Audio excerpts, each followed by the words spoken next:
Same as yours, Chair. Okay, did you get that, But I remembered that. Martin? Yeah, And then, I was like, well, sorry, the same as yours, Chair. thank you, Councillor Patrick. Have We've you got that now? Councillor Gordon. I've got the same declaration in relation to the Children's Oversight Board as you, Chair, and Councillor Patrick, so I'll be acting accordingly. Councillor Chauhan. Yeah, I'm a teacher and also NEU member. Councillor Peters. I'm a governor of the garden school in Hackney. Joe. I'm a governor at Sir Thomas Avenue School in Hackney. Louisa. Like Joe, I'm governor in Sir Thomas Avenue. And Shabnam. Parent governor at Benthall Primary School. Okay, great. I think that's it. So now moving on to item 4. So I'll just introduce this item and then we'll hand over to Annie, who will start with the updates in relation to the new restrictions that have been proposed. The Hackney Schools, item 4 is the Hackney Schools Group Board. The Hackney Schools Group Board was established in 2019 as an independent advisory body to strengthen and improve local school systems. I would like to introduce Eleanor Schooling, independent chair of Hackney Schools Group Board, for this item. And I'd also like to thank you all for the report that you've provided for this evening. There's 25 minutes for this item. So can I ask, after Annie, you give us this brief update, if Eleanor, you could introduce this in 5 minutes, and then we'll have 20 minutes for some questions. Handing over to you first, Annie. Okay, thank you. So really just, I suppose, to look back since March, schools have been open all the time. You'll remember that up until May half term, schools were open for children with special needs and those who were vulnerable. They then opened further in the second half of the summer term with 2 or 3 year groups from primary and 2 year groups from secondary. And then from September, so beginning of the autumn term, schools opened completely, although they did tend to stagger their starts to make sure that the safety precautions were in place for staff and pupils. And I suppose in our advice, and I think this is still valid, that we have to make sure that the staff feel safe so that they can make sure the pupils feel safe, so parents can feel assured that everyone feels safe in school, although also recognising that nothing is without risk at this time. So schools spent a great deal of time preparing. I think we always knew there couldn't be social distancing in the sense that every single child could be kept 2 metres from every single other child. So precautions centred largely around for children and all in the school building around the sanitary approaches, the hand washing, hand sanitizer, and then on making sure that children were in bubbles. And those of you with children involved in schools will know about this, and it may be that in your schools or for your child they're in a bubble of say 25 to 30 in a primary school, it may be a larger bubble in a secondary school, so that should there be an infection, only that bubble is affected. I think another key aspect to think about is that those staff who are extremely clinically vulnerable have been protected so that they're not in frontline roles interacting with the children, and that has been in place all along. So I think you will also be aware that there have been some cases in schools during the autumn term, but the proportion of children affected is very small, so that I think in the last week before half term, we had well over 30,000 children in Hackney in schools or early years settings. And attendance in schools was 92%. There were 25 cases during that week. So of our schools, probably about a quarter of them were affected. And that impacted 25 positive cases, either of a child or an adult, and that affected around 500 children or adults having to self-isolate because they had been in a bubble with those cases. That's 2% of the children who are in school, so a really tiny proportion compared to the children who are learning. And I think we all recognise that the learning is absolutely crucial for the children and that they learn better in school than at home. In Hackney, we have 11,000 children on free school meals. I suppose that might also be an indicator, not for all of them, but for a number of those, that it might be, they might not be so well equipped at home to learn as they are in school. That's quite a generalisation, but I think we talked about before the issues for some of the children learning at home. So I think we would have expected, therefore, that schools are to carry on being open, and certainly the government's been clear that schools and childcare will be the last things to close. And that is the case at the moment. So there is no change at present for schools. There has been a paper version of a tier system to introduce, if necessary, if schools need to partially close. And that is something the government produced in late August. I think their approach was always that primary schools needed to stay open, but that if the situation required, there might be a case where, for instance, secondary schools have a rota system of year groups coming in for 2 weeks and then being at home for 2 weeks. We haven't been called upon to introduce that yet, and I have no sense from the government they will do, although I am aware that one of the teaching unions has suggested that should start being either looked at or being implemented. But I think that would be a national decision, whether it would be made for all areas or only for some. So at the moment, our Hackney schools are open, albeit some had an inset day today. They are open and we expect them to continue to be open, and we are supporting them with that. If the situation does change and different routines come into play, we will also support them with that. I'm happy to answer questions either now, maybe if Beth wants them now, and then Ellen talk about the Hackney Schools Board. Yeah, I think that would make the most sense. Can we just take maybe a couple of questions? So I'll take Councillor Gordon and then Councillor Shorhan, and then we'll move on to Hackney Schools Group Board. Councillor Gordon. Thanks very much for that very helpful update, Annie. I mean, obviously, the pandemic has had a huge impact on our children, you know, and we have to do everything we can to avoid them being a blighted generation. And, you know, if schools do have to close, I think we all know that this is going to have disproportionate impact on children. It's going to maybe further bake in existing inequalities. However, there is obviously, you know, considerable concern about schools remaining open from, you know, from different members of the community, because obviously they are very large institutions with a number of different transactions between people.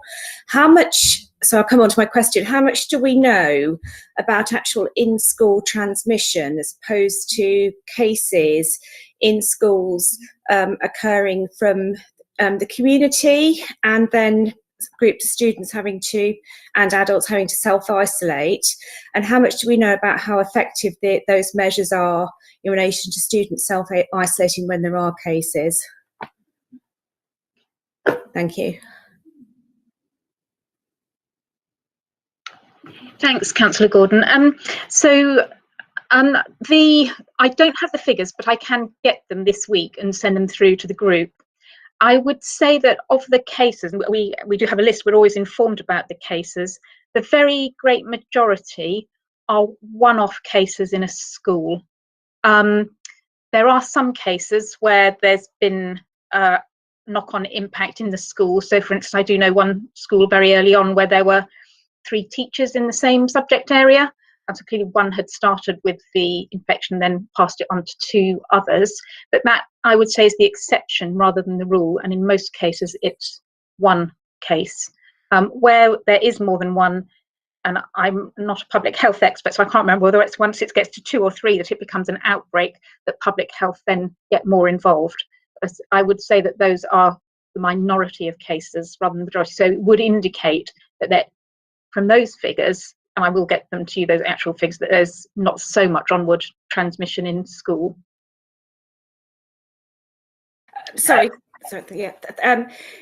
Thank you. I mean, very sorry to interrupt, Chair. I mean, I think I know from my own experience that children who are told to self-isolate aren't entitled to tests unless they have symptoms, and I think that's an unsatisfactory situation as well. I'm sure you agree. Okay, Councillor Shorhan, would you like to ask your question before we move on? Yeah, just quickly. Supposing parents feel like this isn't a safe environment, they start withdrawing their kids from school. How aggressively are we going to enforce attendance? Like, it falls down to the council, doesn't it, to issue fines? I mean, is it going to be? Have you been directed by the government to be very aggressive to ensure kids carry on attending school, even though parents might decide to take them out? Yes, there's we have had an increase in the number of parents choosing to electively home educate. So last year we had, I think, around 35 at this time. This year we've got 90. A number of those are because they've got someone in their household who they're anxious about, and there are also a number who quite enjoyed having their children home during the summer term and educating them. So that's probably a more positive reason for doing elective home education. There's then a small number, and I think it's less than 20 children who aren't coming into school because there's general anxiety. There's not a medical underlying reason. And what we are doing is putting together panels, including a medical expert, to talk to those families. So I think the schools have done all they can to persuade them to come into school, and then we need a medical expert to reassure them. But I do know that each time there's a government announcement about the situation across the country, anxiety levels rise, and schools have to have more conversations with families about safety. But I would say that attendance was 92%. That's quite high. In normal circumstances, it would be 95%. So it is a dip on normal, but not huge. The government has had some rhetoric early on about imposing fines. So it is possible to impose fines for lack of attendance. We weren't imposing fines before half term, and I think we are being, I suppose, sympathetic, while not wanting to have children who perhaps had a prior attendance record before the COVID, let them continue to miss school when actually there may not be any good reason to do so. Thank you very much for that, Annie. I think, yeah, thank you for that update. I just had a very brief question to ask, and that is that the 92%, how does that compare to attendance rates in September? Have they been decreasing as the rates have been increasing within the borough? No, actually, the attendance has been going up. It's sometimes affected a bit by what is happening in the Orthodox Jewish community, because there was some drop in attendance because of the festivals. But actually, it started off at about 88%, and it's gone up because I think parents, what head teachers tell me, that parents have felt reassured as they've seen what's in place in schools. But we'll have to see how it is this week after the half term and the government announcements. I hope it's maintained, but obviously we will keep an eye on that, and we do report it each week. Thank you. Thanks very much. Okay, now handing over to Eleanor again, just to thank you for the report, and just to remind you that we've got about 5 minutes for you to introduce the report, if that's okay with you, and then we will hand over to the Commission for questions. Eleanor. Thank you very much, Councillor Conway, and good evening, everybody.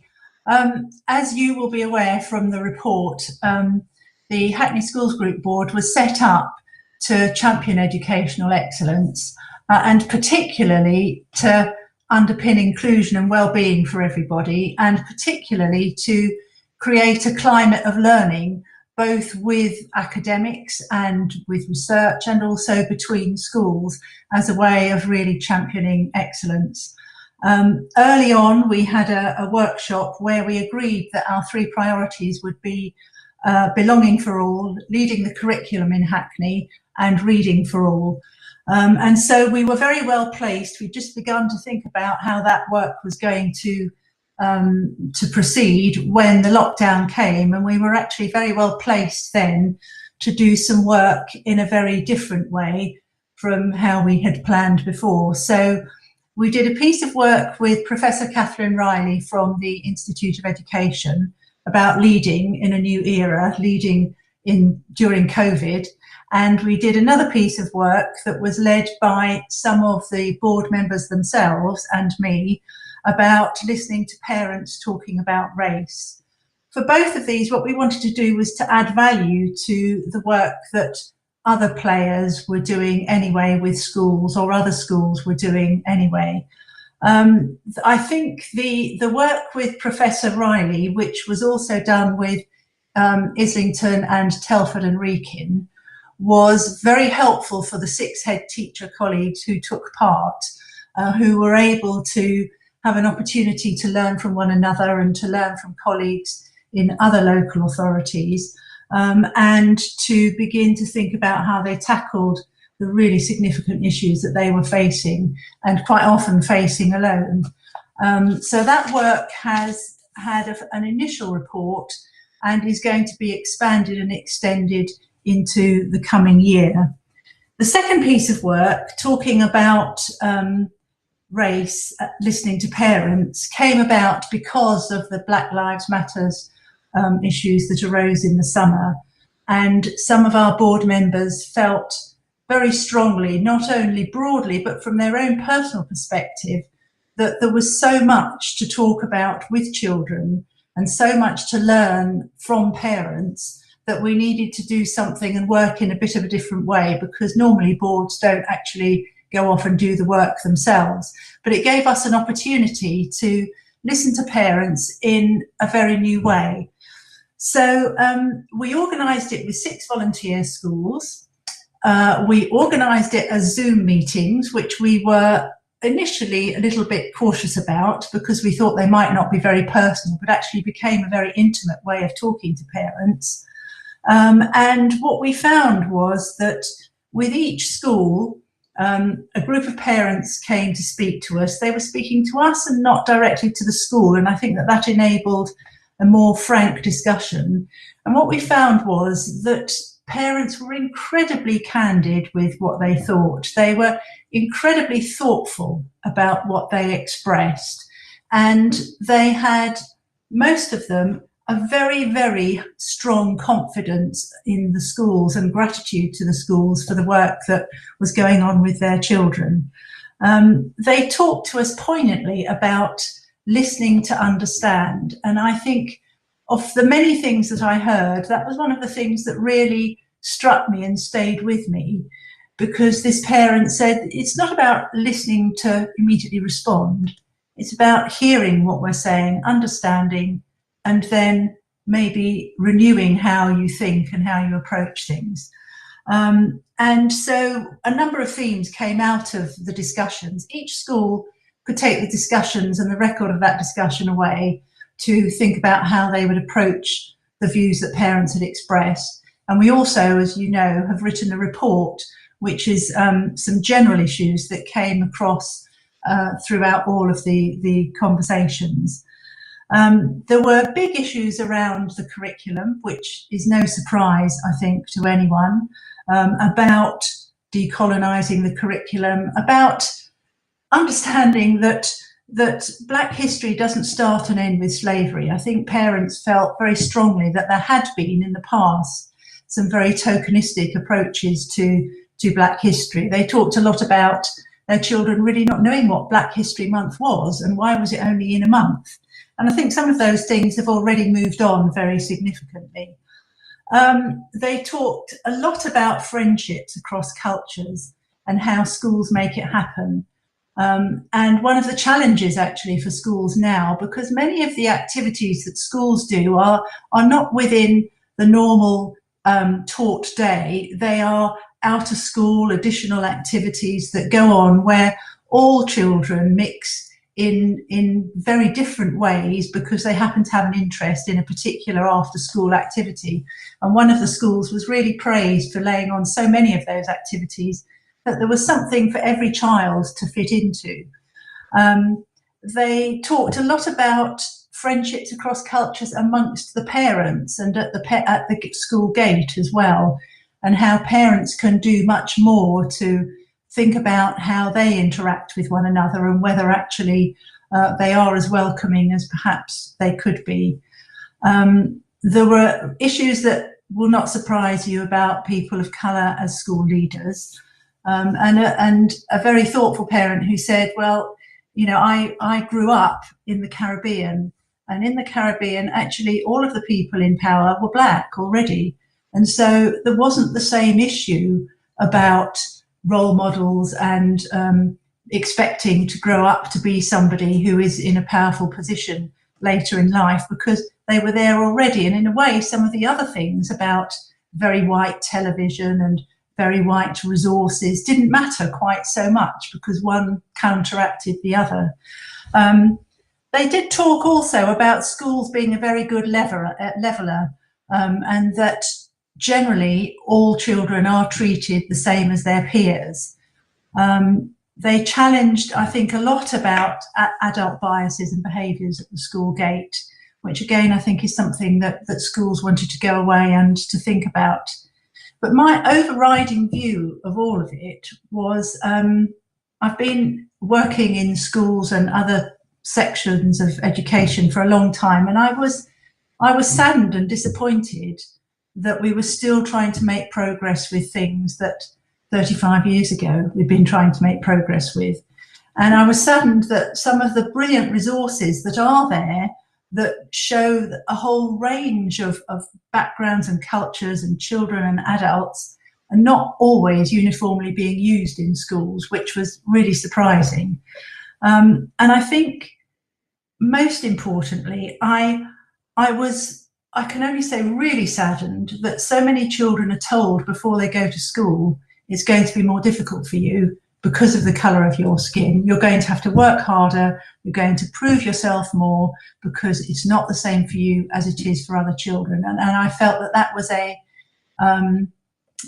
thing that I would really like to see disappear completely, which is probably very optimistic.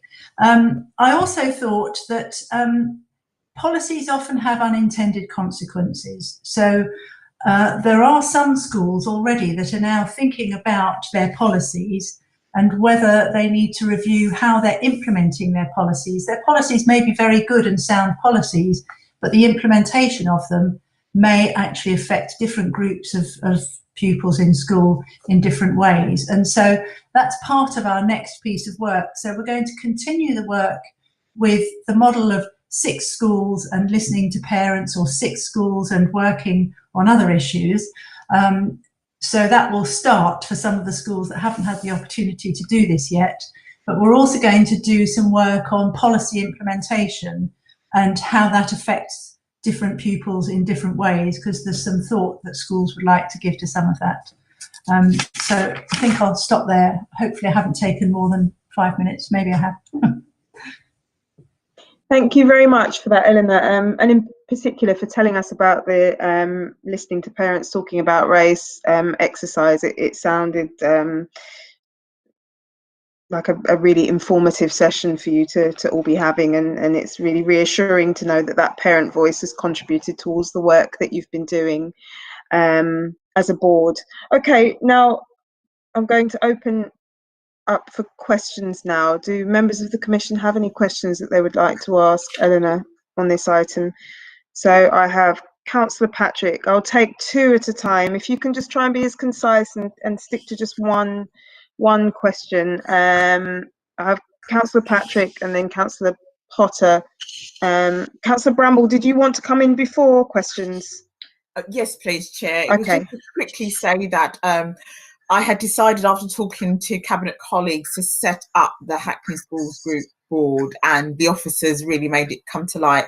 You may remember we were one of the last local authorities to think about what the next step of education was like. That's because we do have a strong family of schools, so we had to think quite carefully about what that has looked like. And as Eleanor rightly articulated, that the aspirations that I had as lead member and what officers had devised, and Eleanor even herself would say, it really evolved, really, and the work that happened with schools has really brought the work of Hackney Schools Board alive, Chair, and I'm just happy to see the difference that it's making, and it is that critical challenge and doing that important piece of work with schools and hearing that parent voice in a way that maybe hasn't happened before. Thank you, Chair. Totally agree. Thank you very much, Councillor Brumble. Councillor Patrick. Thank you, Chair. Could you tell me what proportion of the 75 Hackney schools are active in this, and free schools and independent schools actually engaged as well in the work of the school board?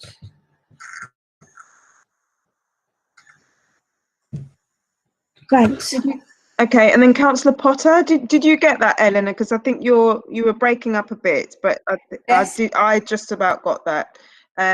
Councillor Potter, and then we'll hand over to Eleanor. So my question was similar to Councillor Patrick's, so I'll rephrase it slightly. Just in terms of, it sounds really valuable, you know, the work that you've just outlined, particularly in those two key project areas you've been following through. So how are you going to be able to share this knowledge and next steps to, you know, all of the schools within Hackney? And to follow on from Councillor Patrick, I mean, you know, how many schools are going to be engaging in your findings and learning from that and taking these projects forward?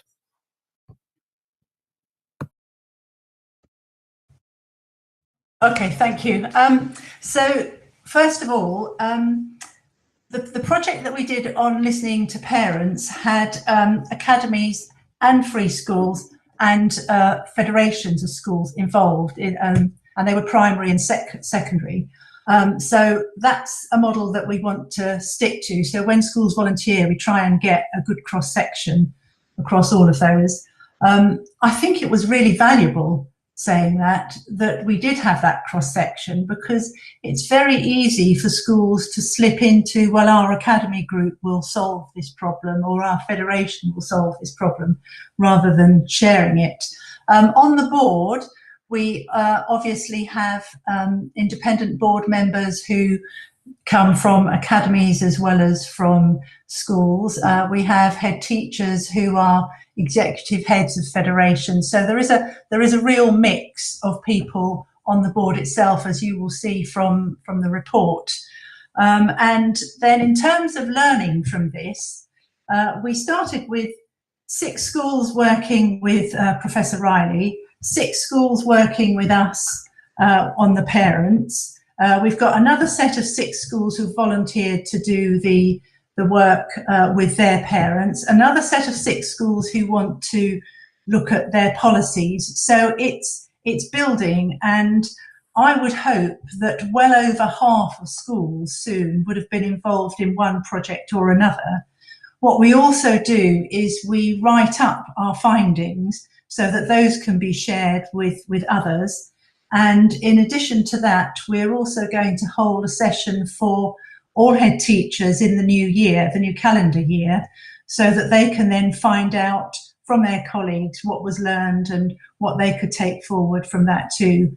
And in addition, I also talk with head teachers at the head teacher meetings to let them know what we've been doing about that work as well. So we're trying to get through in many different ways, but really it's the participation that I feel is the most important thing for head teachers and other school leaders in changing the way that they work. Okay. I have Councillor Etty. And then I also have Shabnam. So Councillor Etty. Thank you very much, Chair, and thank you, Elena, for the brilliant work you're doing with other members of the board. I mean, it's quite fascinating listening to you. When I read the listening to parents talking about race, and I'm quite happy in terms of your being frank and talking about hearing students saying that they need to work harder because of the color of their skin before they can achieve. And in line with that, I just wanted to ask, and in line with the questions and what you are doing, will the board be having a discussion not only with head teachers, but possibly the teachers, to hear from the teachers' perspective?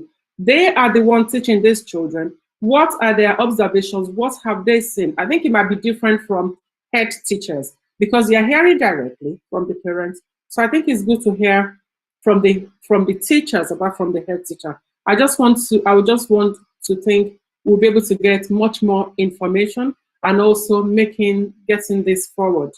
Thank you so much. I'm really fascinated about that. And secondly, in terms of the priorities of the board, can you outline how were you able to come up with those 3 priorities?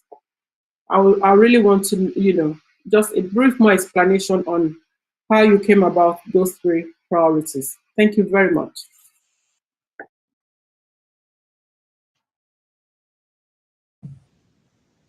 Okay, should we have Shabnam and then we'll hand over to Eleanor? Thank you very much, Chair. This is a question about one of the priorities, which is listed here as designing an effective curriculum. And I wanted to ask about that from the perspective of special educational needs. And what kind of ideas you have, especially when incorporating cultural capital, because children with SEND tend to miss out a lot on cultural capital and just generally enrichment activities that the school are able to offer, because of it tends to cut across a lot of other issues that kind of come into play, issues at home and so on. So I'd really like to hear what ideas you have about that, please.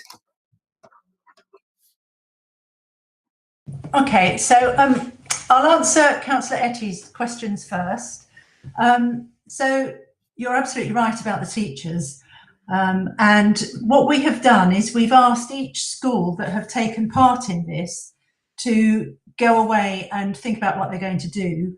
And they're then coming back to a meeting with us to share amongst one another what they're going to do about it. And one of our challenges to them will be, and how is this going to work with your teachers?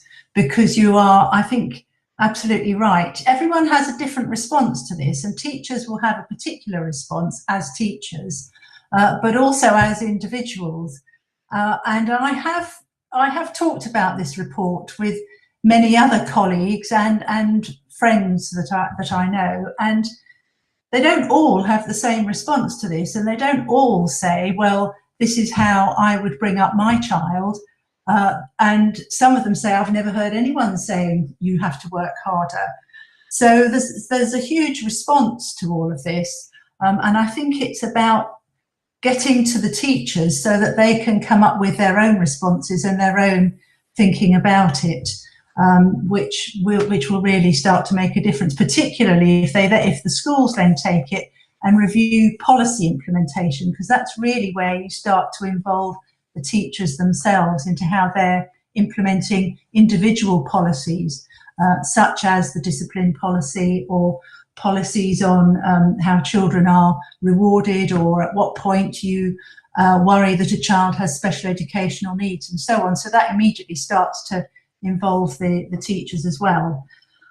So that's your first question. And then secondly, Councillor Etty, how did we come up with these issues? We had an away day where we looked at the results for children in Hackney, and we looked at some of the big national issues as well. So the priority on reading for all particularly came from some of the schools' results themselves, and we felt that there was more work that we could do to try to help schools to promote reading. Leading the curriculum in Hackney particularly came up because we knew that for all schools, having a discussion about the curriculum was very topical and pertinent because of the changes to the way that Ofsted inspects schools and their curriculum. So we talked about it with 2 aspects, and this goes into your questions, Shabnam, about the curriculum and SEN, because what we felt was that there is a piece of work to do around how you encourage cultural capital. And then there's another piece of work about people having a good language to be able to talk about curriculum development and their philosophy overall about the curriculum, so that they can think together about how children learn. And should a curriculum be something that's very cyclical? Should it be something where you have repetition at certain ages? This is now extended, of course, into which bits of the curriculum are best done at school and which bits of the curriculum now have to be done at home, because inevitably there are some aspects that are going to still be done at home, because there'll be times when some children may have to actually stay at home and not be at school. So we haven't specifically yet focused on SEN in the curriculum, although because we have a focus on belonging for all, we do recognise that SEN is particularly important in this area, but it's early days for that as well, I have to say. Something that we need to come on to, and we've discussed as a board coming on to looking at some of SEN and implementation of policies early next year. Thank you very much. I've got two very, very brief questions because I'm conscious of time. We will have to move on. And then I think Councillor Woodley wanted to make a comment. So the questions that I wanted to ask was about alternative providers. Are you engaged with alternative providers at all? And to what extent is the work that you're doing influenced by relationships that you have with them? And whether you are exploring a collaborative approach, not just with the federations and academies, and but also with alternative providers, which make up a small yet significant proportion of our education landscape in Hackney. And I also wanted to ask about in the work that the Commission frequently engages with local parents. One of the key concerns seems to be accountability, and I think this is particularly in light of the number of schools that are academies. So what role does the Hackney Schools Group Board have in improving accountability of schools and local communities? Okay, thank you. So the first question about alternative provision and alternative providers, we have said that we are there to engage with all providers of learning and education, but at the moment we have not yet had much engagement with alternative providers, other than talking to some parents whose children are not actually in a mainstream school at all. So when we did the work on listening to parents talking about race, some of the parents we spoke to had children who'd been excluded or who were in alternative provision of one sort or another. So that was our initial way into engaging with those parents as well. But there's more for us to do around engaging with alternative providers. On the second question about accountability, we do look at all of the results for all of the schools, all of the education results as part of our board meetings in order to determine what would be the most profitable things for us to focus on. And so we're using that accountability that's across all of the schools and all of their results as a way of then deciding where next and how can we engage all of the schools in those priorities. And at the moment, I feel there's a good consensus that the priorities that we have are priorities that that schools feel are the right ones for them at this point in time. Okay, thank you, Eleanor. So I just have Councillor Woodley, and then I think we're going to have to move on.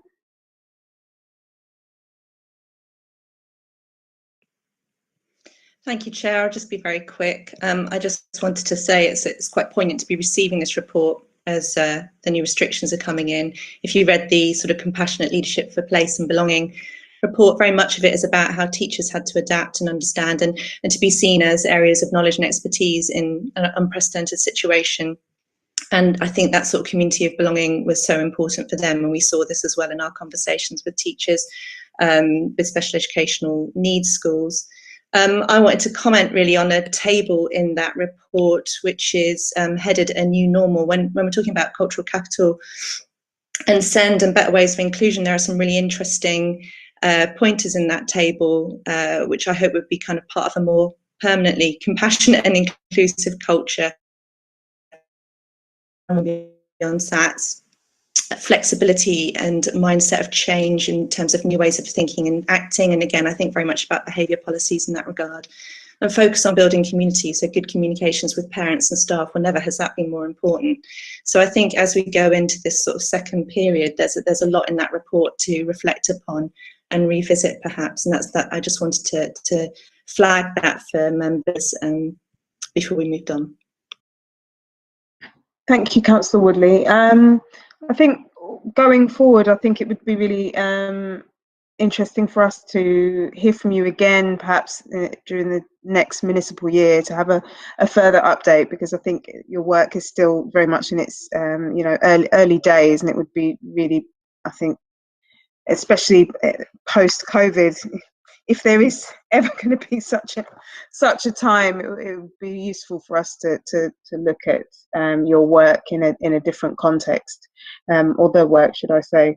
Thank you very much for that, Eleanor, for your report and for your update. Okay, now moving on to item 5, Hackney Education Service budget monitoring. As part of its responsibility for budget monitoring, the Commission has requested an in-year financial report from the Education Service. The purpose of this report is to highlight those service areas experiencing financial challenge and those actions being taken to manage financial risk. I would like to introduce Annie Gammon, the Director of Education, and Yusuf Errol, Head of Education Finance. Thank you both for your report and for attending the meeting this evening. We have 25 minutes for this item, so can I ask Annie and Yusuf to introduce the report for no longer than 5 minutes, please, and then we'll have about 15 minutes of questions.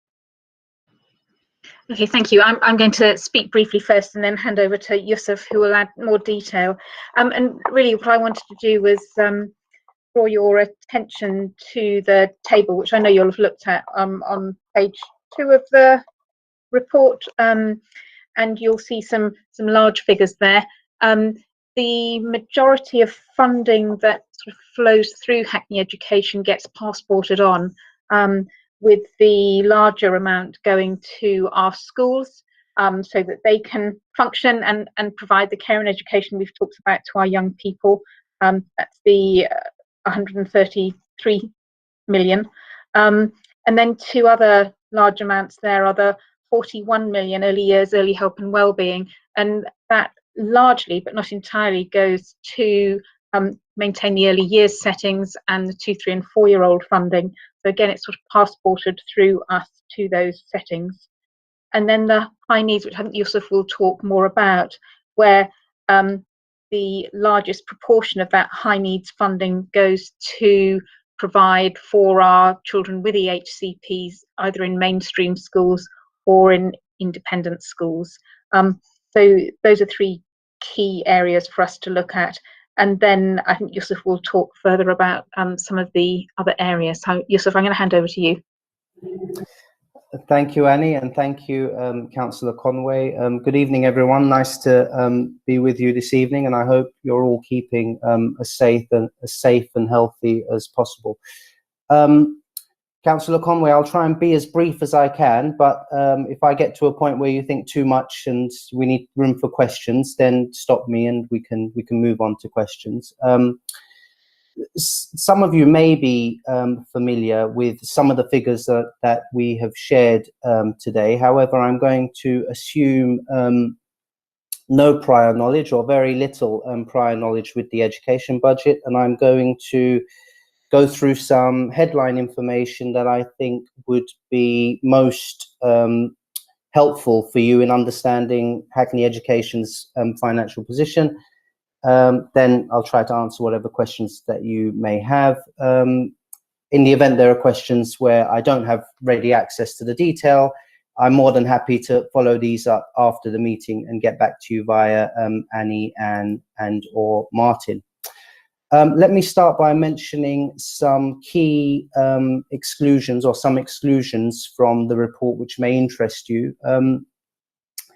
Our reporting is structured in a way where it reflects the council's organisational structures. So in the education budget reports, like the one you have access to today, it covers those activities where the education director ultimately manages the council officer responsible for the resources. An obvious exclusion example is activity relating to, say, education property, which is not directly managed by the education department, so council income and expenditure relating to school buildings is not included in this report. Another key exclusion is the financial position of schools.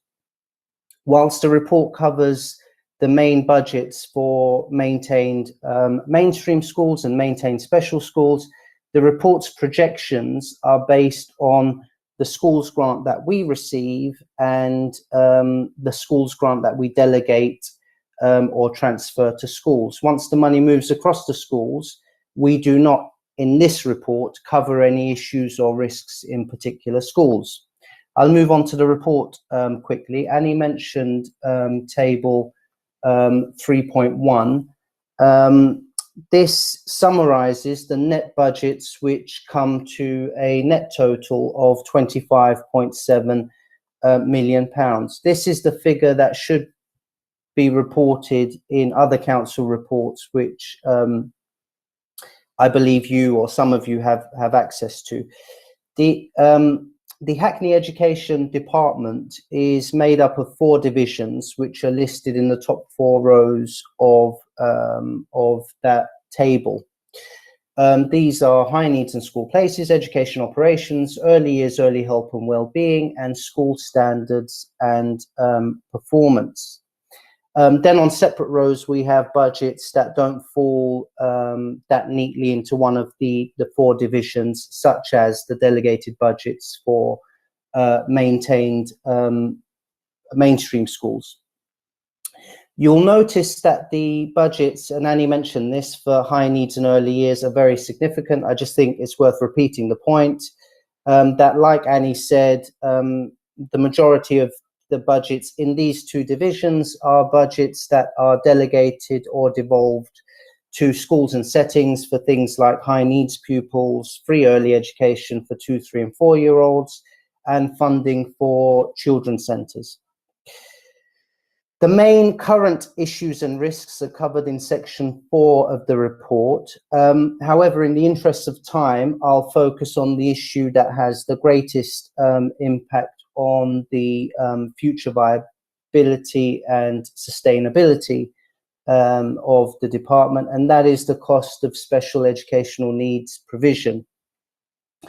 You can see from the top row of table 10.1 that whilst the budget for the high needs division is very significant, we're forecasting to overspend by the end of the year by around £8.9 million.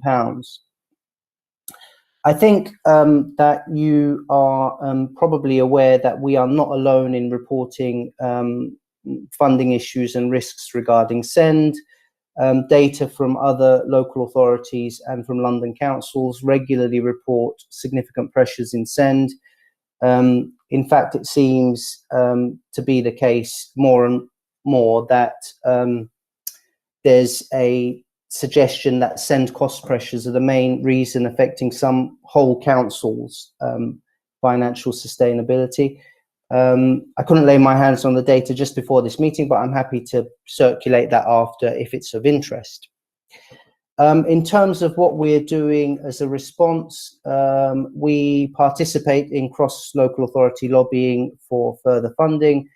Councillor Woodley regularly writes to the government regarding the situation, and senior management in Hackney Education is looking at opportunities to be more efficient with how the SEND budget is being utilised.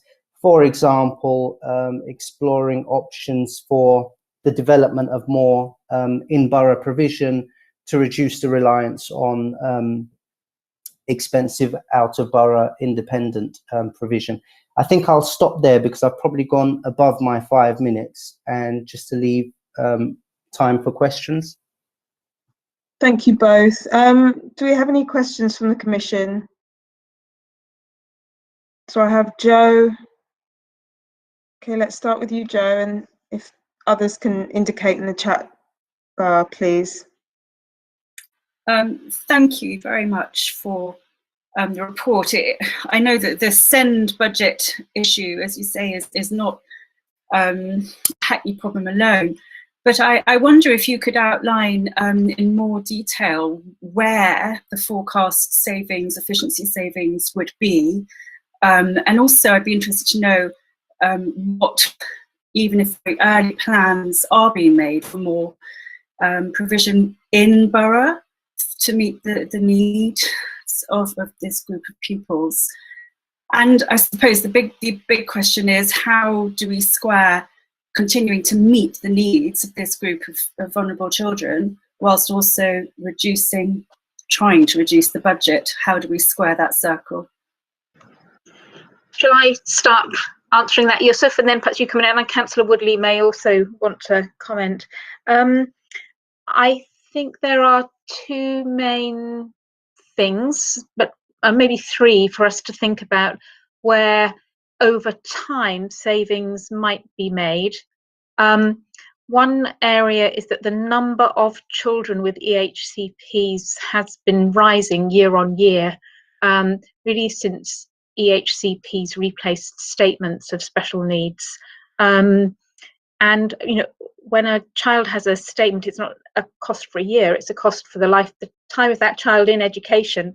So it's a significant forward commitment for the council, and one that child is absolutely entitled to. One of the things we are looking at is whether we have those lines for when a child has an EHCP in the right place. We know they're not very far off, but there may be times if schools can have a graduated response, which is an approach being used in some areas, that it may be possible to provide really well for that child without them needing an EHCP. But we need to be careful, because it is the statutory right of a child, if they have a need, if that's assessed, that they do have an EHCP. I think for us in Hackney, we also have a high proportion of our children go to out-of-borough special schools. We have our three special schools, you'll know that the Garden, Ickbert and Stormont House. We have a significant number of children because that doesn't provide for all the children who need to be in a special setting, and those are expensive. Some of them are independent and cost a lot of money. So one of our strategies is to, again, over time, develop more spaces in the borough. And I think a third area is looking at the costs of transport, and again thinking about the benefit of the child. Really, is it always a benefit for the child to be picked up by a special school bus, or may there be times when for some of the older children it is better for them to be more independent in travelling? So there are a number of things we are looking at, but I would say that you'll probably hear more over the coming years about those turning into more actual plans. And as with a number of things around SEND, it's really important for us to consult with stakeholders to make sure that we are taking their views into account. Yusuf, I don't know if you want to say any more about any particular costs, Councillor Woodley. No, and maybe that Councillor Woodley was going to touch on this point, but I think it's probably important to, because the question asked partly how do we square the circle, and I think it's important to note or remind ourselves that it's unlikely that we'll ever completely square the circle, and I think general consensus across local authorities in England, many of whom are have a bigger financial problem than in Hackney, is that more funding is the only ultimate solution to square the circle, and that's what a lot of the lobbying is about. But I'll pass on to Councillor Woodley, who may have said that plus other things. I think that's pretty comprehensively covered by both of you. I wanted to add just a comment about some of the work that we're doing. So in terms of strategic work, I suppose our SEND strategy has sort of expired, I think, this year. So we are writing a new strategy, but we want to write that based on really thorough understanding of our current situation. So there is an evaluation of our local area, if you like, that's work that's underway now. And part of that is understanding how it is that we've come to outstrip our budget forecasts quite dramatically, actually, if we look back at when they were set several years ago, and how the rise in EHCPs fits into that narrative. And aside from what you've probably heard me speaking about and my predecessors speaking about numerous times around the increase in statutory duty from 0 to 25 for children and young people with special educational needs, there's also been better diagnosis, if you like, and better, more concentrated attempts to understand children with additional needs and how to support them. So, for example, know that particular girls with autism are good at masking, that in terms of discipline and behaviour policies, that sometimes people with additional needs are punished rather than understood. So I think we've come on great strides with that in those sort of areas, but that doesn't mean that we are offering further support. It certainly is a national issue, not just local to Hackney. The government does understand that they need to offer additional funding. They have offered additional funding. It's just, while substantial, it's in the region of 4.6 million, I think, for next year. We are likely to bring forward a cumulative shortfall of something like 13 million. So you can see there's a massive gap there that needs to be filled. It's not impossible that further funding will not be offered. It is possible that further funding will be offered. I'll avoid the double negative, but we don't yet know with what conditions the government might want to attach, and that's something that we're pressing on at the moment. And it's not just a case of me and the mayor writing layers or even letters. There's also the Education Select Committee, the all-party parliamentary group for SEND. There are many bodies asking the same questions. So and I think as we're seeing other councils really start to bend under the pressure, there is room for sort of joint council, tri-council work in terms of some of these longer term plans, especially as we're all going to be looking at this way to resolve the situation of how expensive it is to send children out of borough and to look to increase in-borough provision. It might be that neighbouring boroughs will look at sharing provisions, so this is sort of strategic work that could be over 5, 7, 10 years. Could I, what powers do the council have to increase the provision in terms of increasing school places? Would that have to be in the form of units attached to existing schools, or is there the power to actually set up, if that was strategically deemed appropriate, an entirely new provision? Well, the powers are in place. We've just opened a new resource provision I think it's in Queensbridge School, and as Annie touched on, we've got capital funding to do the same in Gainsborough, and of course the whole new setting with the garden.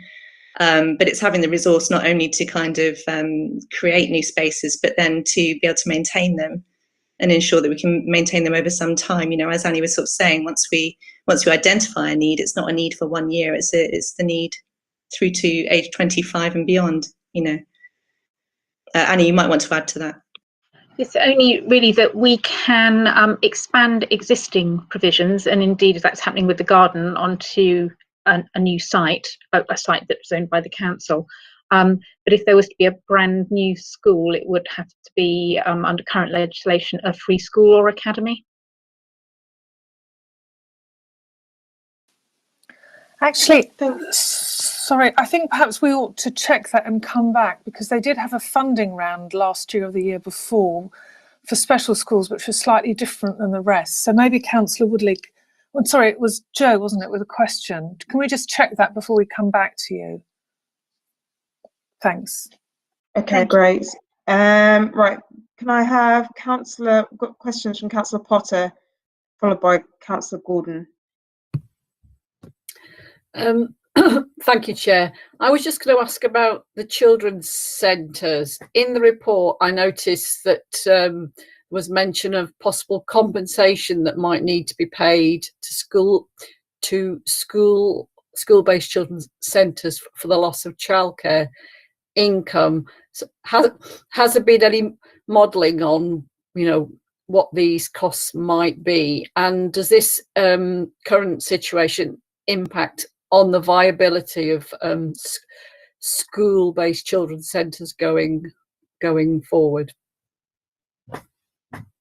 And then Councillor Gordon. Sorry, Councillor Potter. Thank you, Chair. Just very quickly, thank you for the detail in relation to the deficit. If this deficit carries on growing at this rate, when do you envisage a time when it's going to impact on other services or on the financial stability of the council as a whole? How bad could this get if it carries on growing at this rate? Thank you.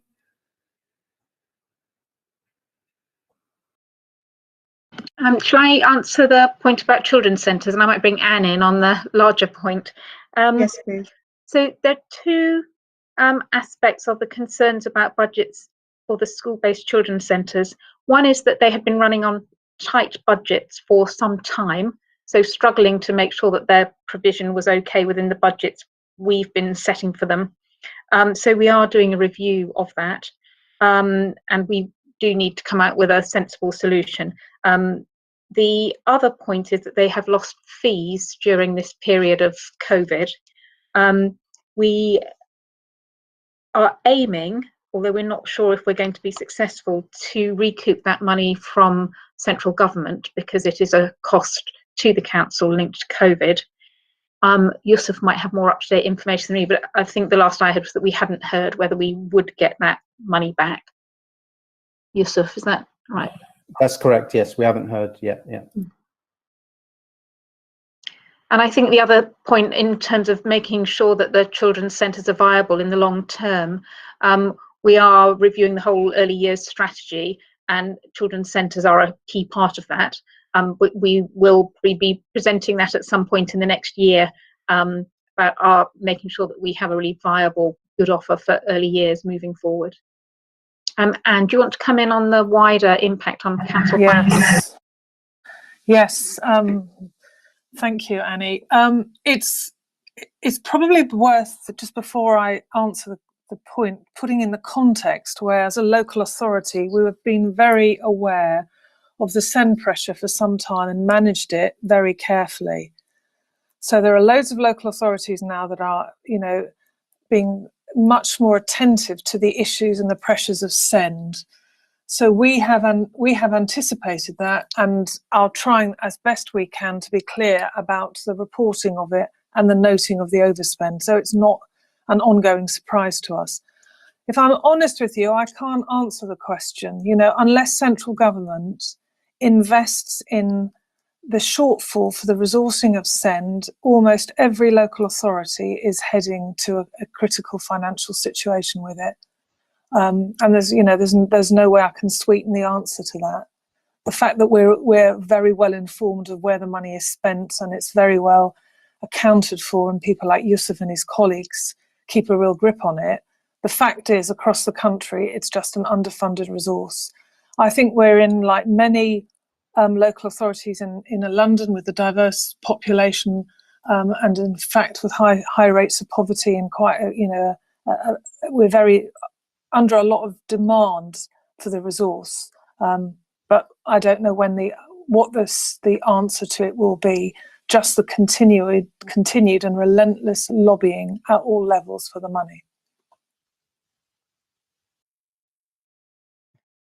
Thank you very much. I think I'm going to have to bring this item to a close. So just to remind Anne and Caroline to come back to us on that point about expanding SEND provision, whether that's a feasible option. Thank you all for attending. Yusuf and Annie, for your verbal updates. It was very useful. Thank you very much. Now moving on to item 6, election of chair. I'm now going to hand over to Martin, the scrutiny officer, and I'm going to leave the meeting along with Councillor Gordon and Councillor Patrick because we have a conflict of interest. Thank you.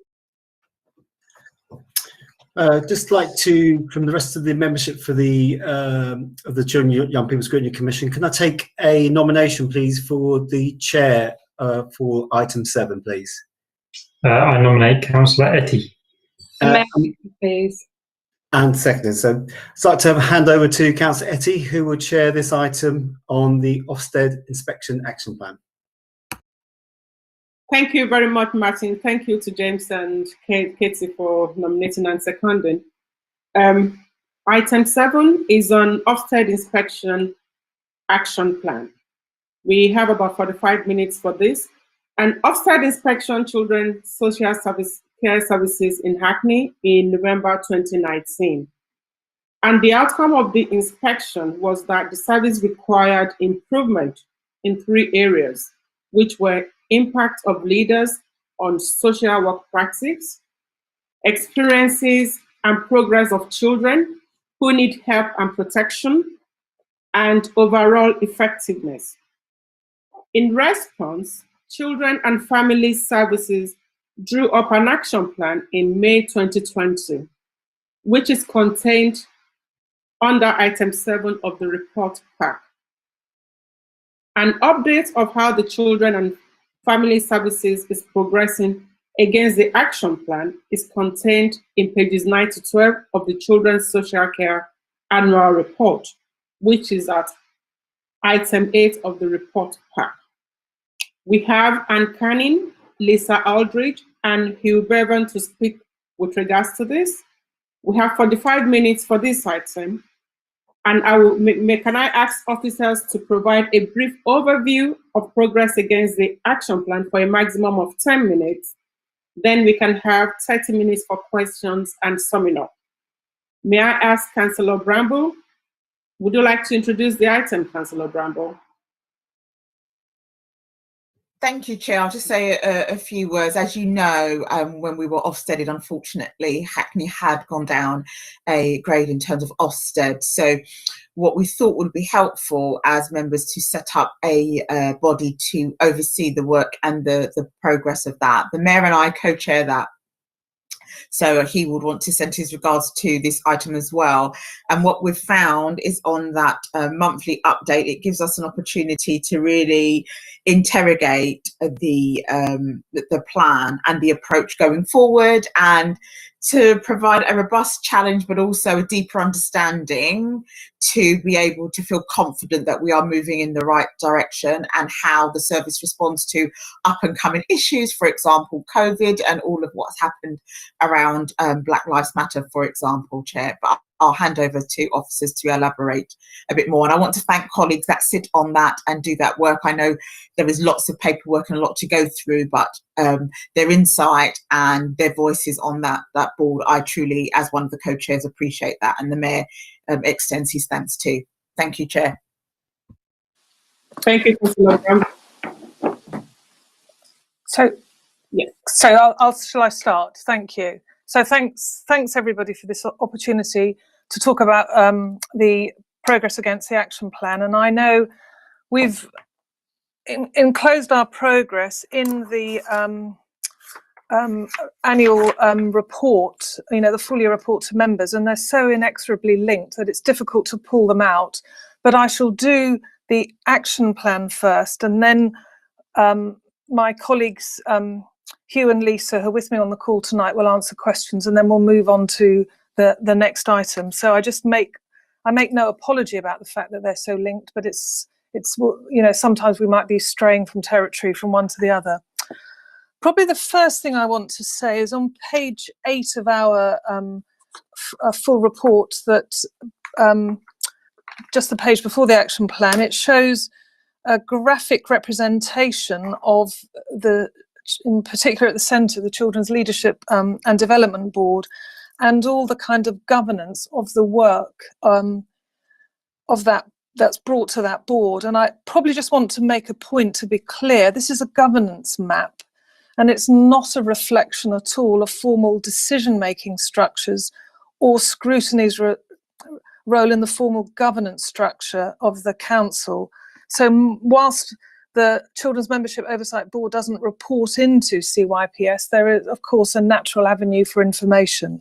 It looks quite a complicated structure, but we're very clear about our reporting lines moving through. I also want to say that the action plan that we submitted in response to Ofsted's areas for improvement has been published on our website for some time. And it was at the request of Deputy Mayor Bramble and the Mayor that we were very open and transparent with the community. So that's been on the website since March. And actually, we're going to start now putting updates on the website of our progress against it. The first one should be going up any time now. What I'll try and do is I'll go through just some of the highlights, because I know time is against me, of some of the areas for improvement. But I do want to say there are two big pieces of work that are in progress, one further on than the other. The first one is what we call sort of phase 2A of our work, which is to get clarity around the services vision. And then phase 2B, which is a much bigger piece of work, which will be with all our partners, and I'll include in that health, police, community groups, voluntary groups, about a vision for, children's services in Hackney. And that's a bigger piece of work, and we're sort of very ambitious for that, particularly to start it in the new year. So for the action plan, just some really quick highlights, and then we're ready to take all the questions. The first area for improvement was about information sharing and strat discussions. And I think I probably would highlight, there's a new protocol in place. There's been a lot of virtual working at the with delivering strategic discussions.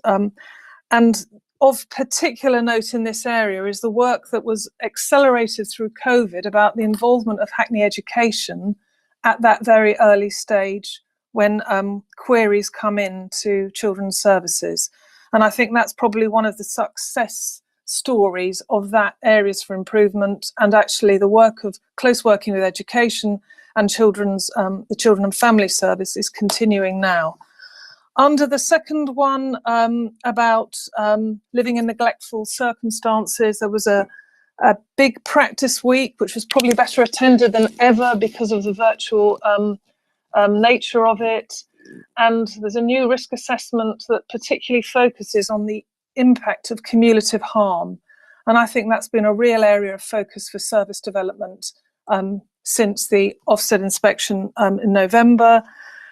The private fostering arrangements, which was an area for development. I must just remind you that this is a very small number of children, but very important. I'm not taking away from that. Usually we run at about a run rate of 10 to 12 children who are known to us who are being privately fostered. And if you take that, there's probably over 3,000 children known to children's social care. It just shows you the kind of quantum, but there's been a complete review of the cases. There's a new management information system being developed, and actually the service has been moved over to lie under the No Recourse to Public Funds unit, so it's got its own hosted area. The next, only two more really. The next area for improvement was about timeliness of pre-proceedings work, and that's particularly about preparing families at the stage when there has not been enough progress on the safeguarding of the children, and actually we are at the verge of escalating the work we need to do with that family. Been a lot of work on this, particularly initially with being better guidance for parents. There's a new process and permanency planning meeting in place.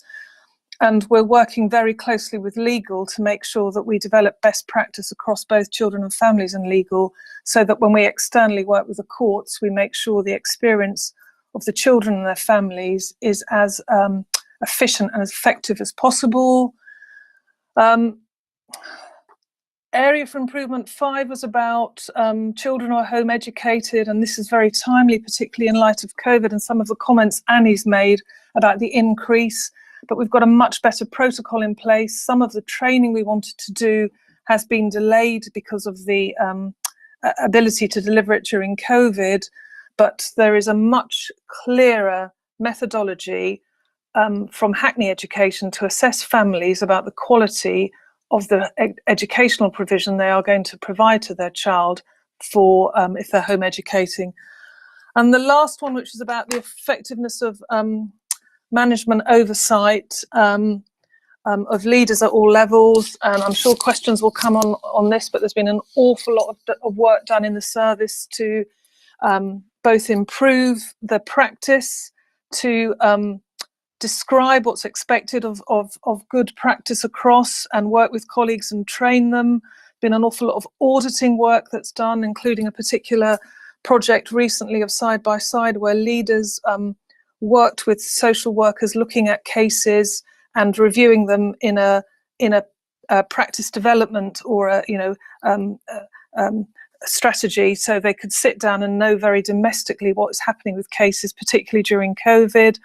And there's a staff reference group set up for me and other colleagues to get direct information back from staff, and an opportunity for a mixed group of staff to engage with me on a regular basis about the developments and how they're impacting on them.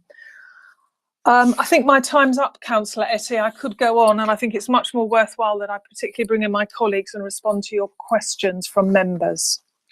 Councillor Etty, can I just quickly thank the staff for all of the work that they've done on this, which is what I didn't say before. And it's been a journey, and people have been quite open and transparent to really some robust and challenging questions, especially around middle management and the comments about middle management and the fact that things weren't getting escalated through the system quick enough, timely enough, so that the right level of seniority knew what was going on.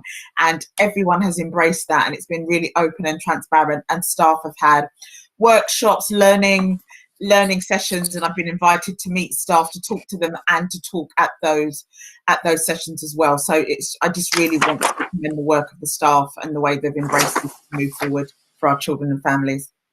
Thank you, Councillor Bramble. Thank you very much, Councillor Bramble. Any additions from Lisa? Can I ask members for questions? But before I ask members for questions, based on what Annie have said, I have gone through the report myself, and I can honestly, I commend that there's been a lot of work that has been put into this, and to the whole team, I have to say, well done. And in terms of time scale for delivery, I can see that everything except one, in terms of time scale for delivery, has been met. And I'm just thinking, with regards to the ambition for the service to be assessed as good within 1 year and outstanding, based on what we have presented and in terms of what has been delivered. Are we on track at this point to meet this ambition? And when next are we expecting Ofsted to do the next inspection? So, thank you. I'll do the time for delivery, and then I'll talk about the Ofsted. Just to be clear, and I think we've said it in the report, it's the impact of the changes that we will need to review over time. So you can put in place a new practice development for management oversight, let's say, but actually you have to give it time to bed down so it becomes sustainable across the service. And it would be true to say that the impact of COVID has had a significant, has caused a significant challenge in being able to confidently say that the impact of our changes have been embedded. I'll just give you an example. One of the changes, which is around the pre-proceedings, is heavily dependent on our relationships with the courts. And the courts, like many other services, have had a real challenge in being able to deliver services in the same efficient way that they were previously, and there's been a delay through the whole process. So there are a number of individual areas for improvement that we cannot check for impact currently. So it would be a hostage to fortune at all to say that we are where we would be if we hadn't had COVID, because there are too many other variables that have changed. It's also difficult to predict when Ofsted will come for a full, to come back for an inspection, because the timelines have all changed with COVID. And they are up and visiting currently, but they are not giving a judged report on the authorities they are visiting. So we had a summer conversation with Ofsted about progress, and we will now have another conversation with them. I've already got it booked in December about progress. But to actually confidently say when we expect them to come in for a full inspection is just not possible in the current context. Neither is it sensible to say that the progress has been as we would have expected because of the impact of COVID.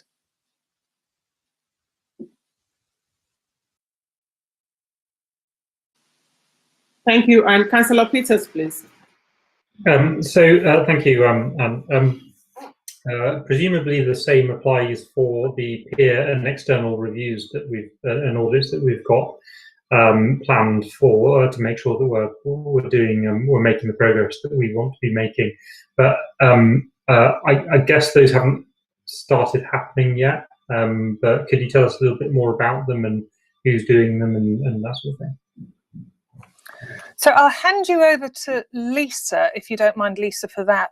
But just to say that we still are doing that work. So, for example, we have engaged an external partner, and he's still been working with us and has got meetings set up, and and virtually is bringing some challenge through the system. So yeah, so that is still going, but of course it's not going at quite the same rate as it was before. Lisa, can I ask you to come in to talk a bit about the quality assurance and indeed the plans for the peer reviews, and particularly for after Christmas? Yeah, sure. So we thought it'd be valuable to take an opportunity for peer review to add to our existing internal quality assurance programme. And the first stage in that is working across with colleagues in Camden and Islington, which we've started conversations over the summer. We decided the first thing to do would be to quality assure a selection of one another's existing audits, to look at how we benchmark and make judgments around practice and look at the quality of those audits. So we're undertaking that piece of work this autumn. In the new year, we're then planning to undertake some peer auditing, where we'll go to look at practice and casework in one another's local areas. So that's the first stage. And then we're also planning that at some point next year, we'll look to commission some external auditing as well, potentially through the City and Hackney Children Safeguarding Partnerships, that we can get somebody to audit the multi-agency partnership, given that a number of the findings were not only about children's social care, but about partnership working and information sharing as well. So we thought that would be an opportunity to commission somebody next year to come and do the second phase of external auditing for the partnership as a whole. So hopefully that gives a bit of a sense of where we're at. Thank you very much, Lisa. Any other question from members? Yes, thank you. Lisa, yes, please go ahead.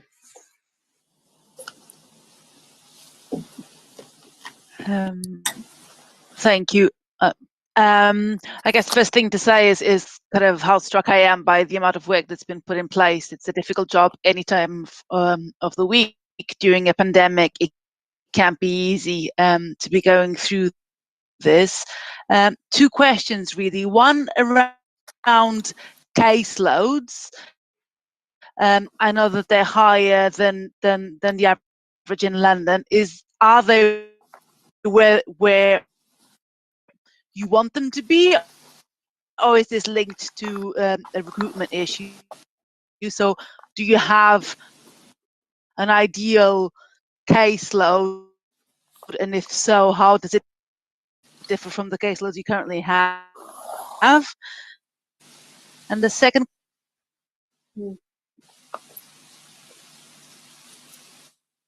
We can't hear you clearly. I think your line is okay. Are you okay? Thank you. So there's only one question, Councillor Etty, is that correct? Yes. Can I add additional question based on what you've said, and so that you can answer the two together? Yes, of course. With regards to the external provider, the one you mentioned in terms of external provider that will provide additional assessment.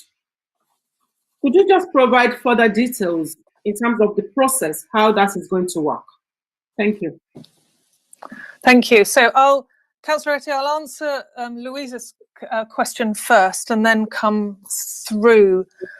So the comparison of caseloads across the service with other local authorities is always slightly tricky because of the structure we have set up in Hackney of the unit model, whereby the service is delivered by units of staff, mainly social workers with clinical expertise coming in and administrative support. So it's not that it's uncommon elsewhere, but ours is a slightly particular structure. So what we made a commitment to do was to do a comparison with a range of other local authorities, looking really in depth at the way their resources are used in children's services above the figures that we give regularly up to the DFE, to get a very confident baseline about what we can argue going forward about caseloads.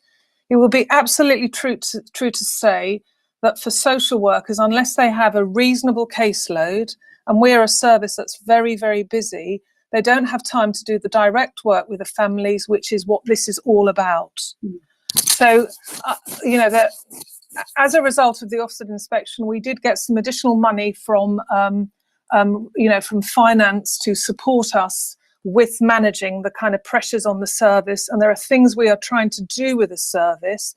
For example, looking at how we deal with issues to come through the front door, or do we direct them to the right, correct part of the service at an early stage? You'll know, if you read in your report, that's been a significant increase in children coming into care. So we're starting a big piece of work of Edge of Care and seeing if we can reduce that, always bearing in mind about what's best for the young person. But caseloads remain an issue, but there is a project in hand to look at it in the round going through. And I would be doing a disservice to all those fantastic social workers we have if I didn't say this is a big priority for the service. On the second thing about an external, it's like an external critical friend, a gentleman called Alistair Gibbons. He does a lot of improvement work up and down the country. Pre-COVID, he used to come in and meet with us regularly, and then he'd go into a service and interrogate them and give us a report back. He has reported back formally to the Children's Leadership and Development Board on particular issues, and has attended CMOB as well. So he will take one of the issues, Councillor Etty, and he will go out to the service and talk to staff and colleagues and give us an external view of what we think is happening and what his view is on what is happening from the staff. And he has been, and I don't know, and I hope you and Lisa agree with me, he has been a very good critical friend to us and given us some real support in our direction of travel. Thank you very much, Anne Canning, for the detailed explanation. Do we have further questions with regards to this item? Or any additions or comments? Yes, please go ahead, and then please unmute yourself and go ahead, please.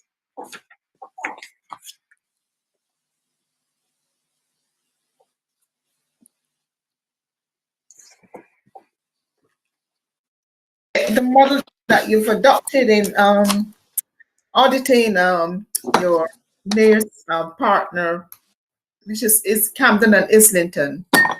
And I think that's a brilliant model to compare and analyze and contrast how your service is being managed. And I am assuming that you can only learn from each other. So congratulations. Oh, thank you. Thank you very much. I mean, those are really great words of encouragement. I mean, hard work, no doubt about that. Any further questions from members or anyone? Okay, let me ask one question. If there's no question, when we look at the action plan, looking at the action plan, what would you, or which one would you say is the most difficult, or in terms of being a challenge when we are looking at the action plan? Which one is, in terms of challenges, or the most difficult? And how do you intend to overcome these challenges? So I'll make a comment, and I think Hugh and Lisa from their particular service area should make a comment as well, because both of them have a significant responsibility for delivering against the action plan. I suppose for me, the one that's more difficult is the cumulative effect of neglect on families. That being able to make those judgments is when that kind of authoritative practice comes in and you escalate it up. So that would be a kind of observation of me that's, one of the things I keep at the top of the agenda as an area of real significant concern. I don't know, Lisa, what you'd like to give as a top area for Councillor Etty, please. I think, Anne, that was going to be my same area, actually, but you got there first. But I think it's a particular challenging area for social work practice across the whole country. So that's not something unique to Hackney in terms of looking at making sure we make timely decisions and take actions when we're concerned about neglect, while also working within the principle of children being best cared for within their family environments in the vast majority of cases. So it's quite a fine line that we're sort of treading. And what we quite often see is a number of families that kind of hover above and below that line, and that's when it's challenging. So when things improve a bit and then they decrease a bit. So I think that's probably one of the most challenging areas, and hence the focus of our practice week in July this year. And then we'll be undertaking some further auditing work in the autumn to look at how that has impacted upon our practice. Thank you very much, Lisa. How about Hugh? And Hugh, you don't have to agree, don't worry. Well, I would agree that the authoritative practice, particularly virtually, is a real challenge for social workers and managers at the moment, and particularly when we're not sitting down directly with families to talk about our concerns and the consequences of some of our concerns if they're not addressed. But I would also say one of the other big challenges is making sure our partnerships are working effectively across partnerships, particularly where we don't have line management responsibility for other agencies and their staff. So just making sure that we've got a shared understanding, particularly where we've got different ways of working, different approaches, just making sure our partnerships are working effectively around strategy discussions. I think we're all on the same page in making sure we're doing the best for children. And Chair, can I just add, all of that is in the context of responding to this during the pandemic and ensuring that we were able to ensure that the work still continued on the action plan, but in a way that was meaningful and safe for staff, children and the families that we're working with. In the midst of that, also trying to keep good practice and different ways of working that work better, that we wanted to keep, even though once the pandemic moves forward and it passes, Chair. So that was the context of that all the time, thinking about how do we respond and keep to those commitments in the midst of the pandemic and not putting things aside while we are in the midst of COVID. And I think that the staff team has managed that really well. Thank you. Thank you very much, Councillor Gamble. Yes, please, Councillor Claire Potter. Hello there. Thank you, Chair. I think my comment/question is on the lines of the conversation we've just been having. Obviously, in light of COVID, and you've talked throughout this conversation about the difficulty of working with families. Have you got any further thoughts on how you can kind of strengthen or secure the interventions that need to take place to help support some of our families and children? So I'll start, and maybe I'll hand over to you, Hugh. I think probably just as a kind of balance on this, there are for some families, they have actually welcomed the virtual, or some of the young people, the virtual engagement with their social worker. And for some, it's been, it's been an advantage and has brought them back in, engaging in a very meaningful way. And I think moving forward, the challenge to all practitioners involved in social work is developing a practice methodology for this blended approach, because actually, given that we've now stepped over that threshold, actually we don't want to go back, because we can see there's some advantages significantly for doing it. I think interventions in particular, and Hugh will be much more skilled at answering this, have had to adapt about how they can deliver the interventions, the assessment needed maybe about parenting in this virtual world. And it's something we're all learning. Indeed, even engaging in meetings like this when you're not in the room, as we usually are, about how effective your communications are. So I think all of those, like the social work practice, the interventions are likewise trying to make sure that they can deliver the assessment in a virtual world as successfully as it would do if it was face-to-face. And it's not saying for a moment that face-to-face engagement isn't happening. It is in a secure way, but it's about us and our partners developing practice along a more of a hybrid delivery. I don't know, Hugh, if you want to add something to that, please. Yeah, I was just going to add that where the children we're most worried about, we are seeing face-to-face anyway, but the pandemic has created us opportunities to be creative, as we talked about with our Early Help Hub within FAST, and having Hackney Education embedded within our front door as well. So making sure that we're being creative and working with families in different ways, in new ways that they find interesting, so we can get to understand the wishes and feelings of children a lot better. But when we do need to go out and see children, I think we're maximising those opportunities. Thank you very much, Hugh. Thank you so much. And I'm quite minding the time, but before I round up this particular section, there's one last question I want to ask with regards to the. Sorry, can we all mute our? If we're not speaking, can we please mute? Thank you very much. Yeah. Okay. Which, in terms of financially. What aspects of the services, and looking at COVID anyway, in terms of additional investment, have we had any additional investments used for any aspect of the services? And in terms of COVID, we're having another lockdown on Thursday.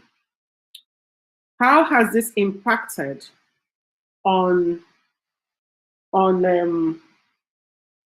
the planned spend for this action plan?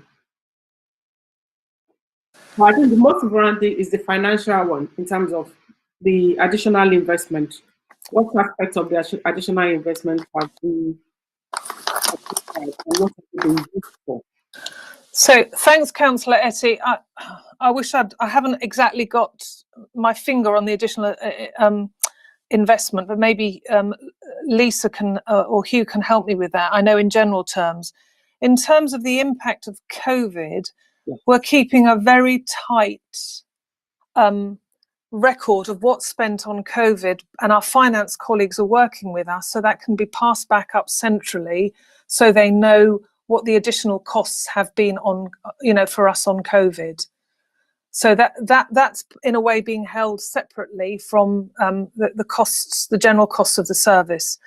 For most of the additional financial resource went into staffing, particularly some capacity at middle leadership level to support the delivery of the action plan and some of the priorities in it. And I'm sorry, I can't remember without flicking through exactly how much was given, but we were given an additional resource, Councillor Etty. And I suppose the other challenge with the resources is that, and it will come through particularly in the discussion of the next part, one of our most significant costs are the costs of children in coming into care, particularly in placement costs, and some of them the more higher end ones. And we've had quite a significant increase in children coming into care and those additional costs as well. And they have to be met. We don't have a choice. So often it looks as though the expenditure is higher in that particular area, but that's just an essential cost that we have to pay for. Lisa or Hugh, I don't know if you remember the exact details of how many additional staff, while I try and flick through for Councillor Etty. Do either of you have that at your fingertips? Apologies, no. I'm afraid not, Anne. I'm sorry about that. Yeah, but we have had additional social workers, particularly some at the middle leadership level. So I can come back to Councillor Etty with you to that. Thank you. That would be appreciated. Thank you very much. Thank you, everyone. I can't see any further hands, and I'm sincerely minding the time. And I really have to hand over to my colleague to continue chairing the commission. Thank you so much for your hard work. We've had so much with regards to the Ofsted action plan, and honestly, we can comfortably say, and I think everyone here agrees that there's been a lot of work that has been put into this, and we just have to say big thank you for all the hard work. And I now have to hand over to my colleague, Councillor Sophie Conway, to continue chairing. Thank you so much. Thank you, Councillor Etty. Thank you.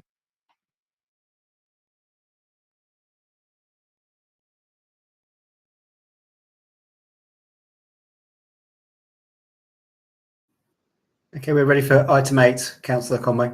Oh, okay. Sorry, I've just got a bit of a delay. Sorry, it's me. Okay, hello again. I've just been watching actually the meeting via the live stream on YouTube, and thank you very much, Councillor Etty, for chairing item 7. So now moving on to item 8. So Children's Social Care Annual Report 2019-20. A report on children's social care is provided twice yearly to the Commission. The report in the agenda pack details the activities of the Children and Family Service for the period April 2019 through to March 2020. Here to present the report are Anne Canning, Lisa Aldridge and Hugh Bevan. Can I start by thanking you for the report, which is laid out very well with really useful infographics as per usual. We have 40 to 45 minutes for this item, so can I ask officers to highlight key issues from the annual report for 10 minutes maximum, and then we will have 30 minutes of questions. Handing over to you, Anne. So thank you very much, Councillor Conway. And, some of it, what we'll say now will probably be just some of it a bit of a repeat from before, but I'll just do some highlights and then I'll ask Hugh and Lisa to come in with anything particularly from their service areas, and we'll keep this brief because of the importance of questions from members. I do think as a document, it's an absolutely essential reading for anybody on this board, and particularly, I suppose, Councillor Conway, for all members around the kind of corporate parenting aspect of the role, that it's a collective responsibility, not just for members that are associated with staff. And I suppose we've got to try and do as much as we can to get it to become the thing to read for members and to absorb. And I know that you'll support us with that work. I must say, and I know it's been said publicly before, the extraordinary commitment of staff in the Children and Family Service during this period, and I think this I know goes across all public servants at this time, but this is what we're here to look at. They've coped with COVID, the impact of the Ofsted action plan, and they have continued to be determined to focus on what's best for children and families. And I really must start off by giving an extraordinary thanks to them for their commitment. It's been a very challenging year, but lots of very interesting work has come out of it. So it's not only the areas of improvement for the action plan, but a significant area of work of the service of late is the anti-racist practice focus. That who would have thought, in amongst all of this challenge and demand, that the members of the service would be able to add something as important, as critical as this, and be really committed to making a difference in their practice with young people, in challenging the council about its approach, and also being prepared to challenge partners. And I know that Lisa is leading on this for the service. So maybe when you give your update, Lisa, I just wonder if you could touch on that, because that is a significant piece of work. I said earlier that there are areas of challenge to us, one of which is a number of children coming into care in the system, particularly at an older age group. And we're just about to embark on a big piece of work around edge of care across the service to look at ways that we can make sure that we're supporting our young people in the most effective way possible. At one level, I know this is an enormous challenge to resources, but actually the driver for this will be if that's what's best for the young people. We have had another very successful year with academic achievements for our looked after children. And I know the context in which those young people lost that period of education at school, but they still did for this summer. But we have last year's summer results reported here, and they were very strong and remain strong. And I must give my hats off and praise to the virtual school for all the work they do. The council leadership has really embarked on a big progress of work to embed, to revisit and embed systemic principles through all our work as a kind of practice model. And that's been a big piece of work and a big development this year. And I suppose the last thing I'll want to say is we're just about to embark, if it didn't happen this week, on the context intervention unit, which is the practical application of all that theoretical work around contextual safeguarding. And, I think that's really exciting that we've got to the stage where we've got a unit in place to look at particularly how we safeguard young people using a contextual approach to safeguarding. So let me stop there. I think I've highlighted what to me is at the heart of what I really want to promote. Probably the last thing I'll say is we have been challenged and listened very carefully to the voice of young people that have come through the Young Futures Commission to help promote the work that the service is doing about capturing the voice of young people, that they actually have an impact on the service delivery. And I think that's been a real bonus of last year's work as well. This report that actually strays a bit into work coming up now through COVID, but the actual hardcore data is from last financial year, which was what this report refers to. So, Lisa, can I ask you to come in and maybe you can start with the anti-racist work just a bit, and then whatever you think is critical from your service area, please. Yeah, sure. Thanks, Anne. So I guess just to preface at the end, the work on the anti-racist action plan and developing a position statement, which we've done because we want to hold ourselves to account and be transparent with our children, families and partners around our intentions, and we want them to hold us to account too. I guess just to say the backdrop to this is, of course, the really important work that was already taking place with the Improved Outcomes for Young Black Men initiative being led by Councillor Bramble. So we're already actively involved thinking with partnerships on critical areas such as, thinking about outcomes for young Black men in terms of mental health, education, employment, etc. But we took the opportunity to reflect and think about what is it about our practice and our work as an organisation that we need to shift and change to embed an actively anti-racist approach.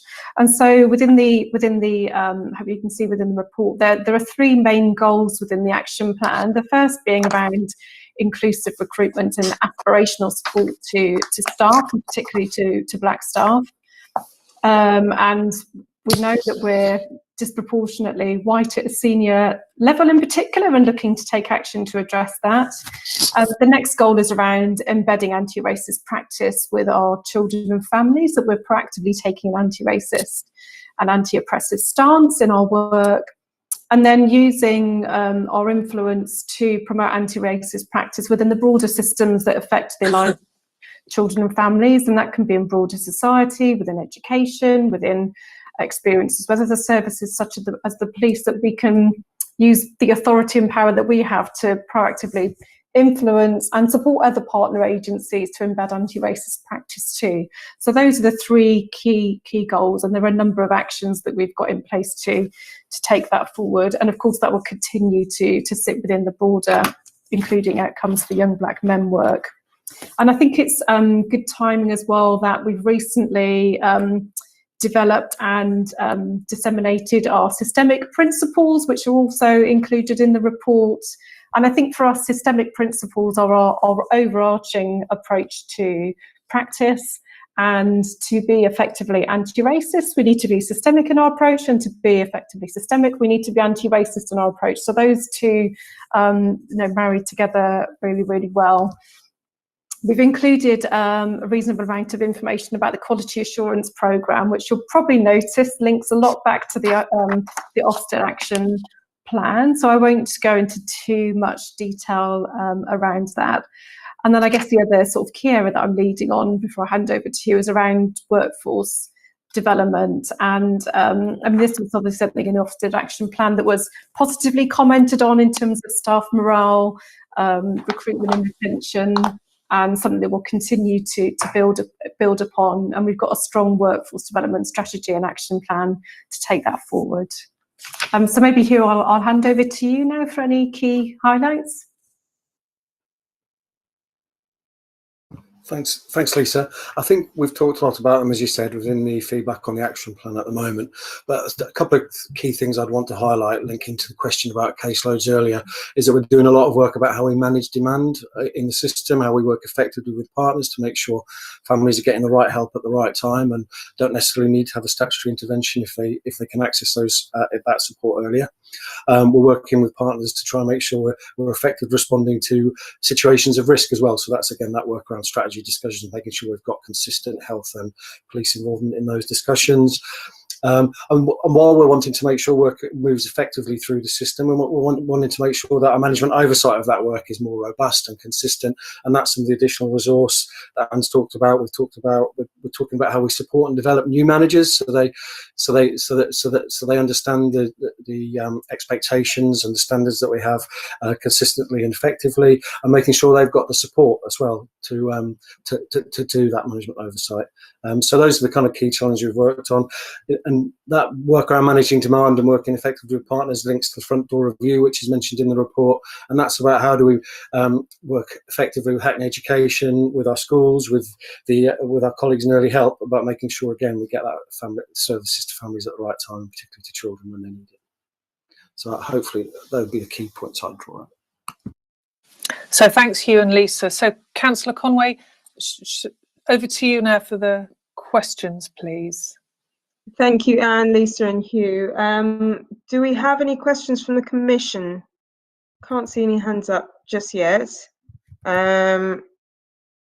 Okay, so Councillor Bramble, did you want to come in with your comment first? Just some quick comments really around systemic practice and that staff really taking that bold approach to go through that journey, because it can be quite invasive, systemic training, and really get into that place of thinking of the experience of the lived experience of the family and how that informs practice.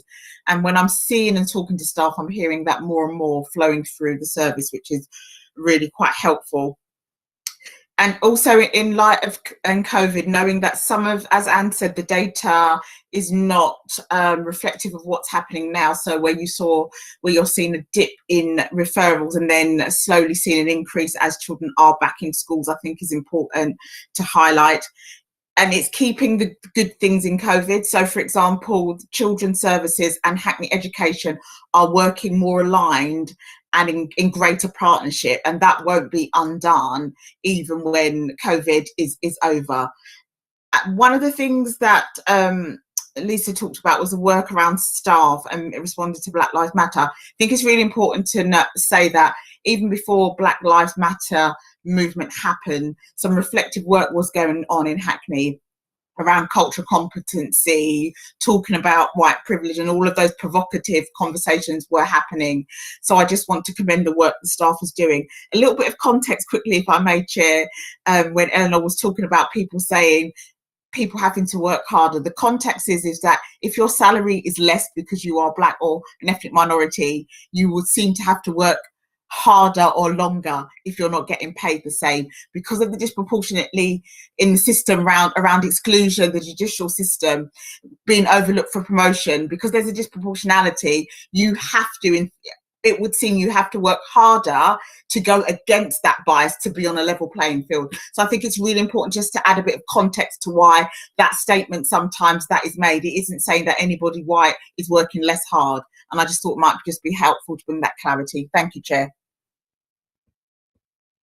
Thank you very much, Councillor Bramble.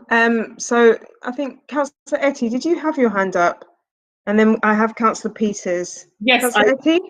Yes, please, I did.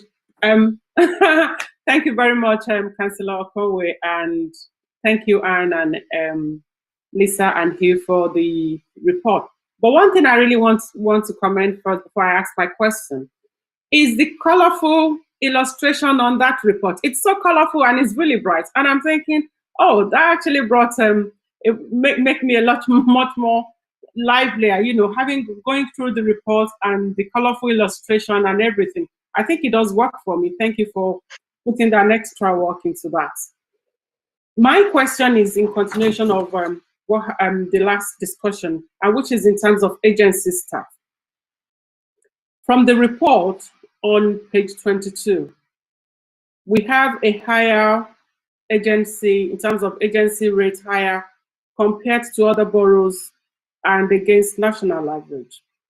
And I just want to know as well within the service, what vacancy levels do we have across the service? Thank you. Councillor Conway, shall I? Should we get Councillor Peters? Yeah. And then we'll take two. So it was just about you mentioned contextual safeguarding, and it occurs to me that maybe during the pandemic, the way in which we safeguard children and young people in the context in which they live must change very much, because the context in which they live has changed very much. Is there a greater emphasis on doing what contextual safeguarding perhaps has moved us away from? So is there now during the pandemic far more of a focus on helping and safeguarding children in their homes because they're not going out as much, or is that not how it's working? So, thanks, Councillor Conway. I'm right to come in now, aren't I? Yes, yes, good. So, Councillor Etty, thank you for that comment about the comms, about the display on it. And, you know, I'll pass that back to comms because they've worked really hard on the importance of that. And, you know, yeah, and as a style. And, yeah, so there's lots of people that have beavered away on that. So thank you. It is uplifting to read it. Your comment on staffing, I think when you look at it, there are two things to look at. One is the percentage of agency staff and one is social work turnover.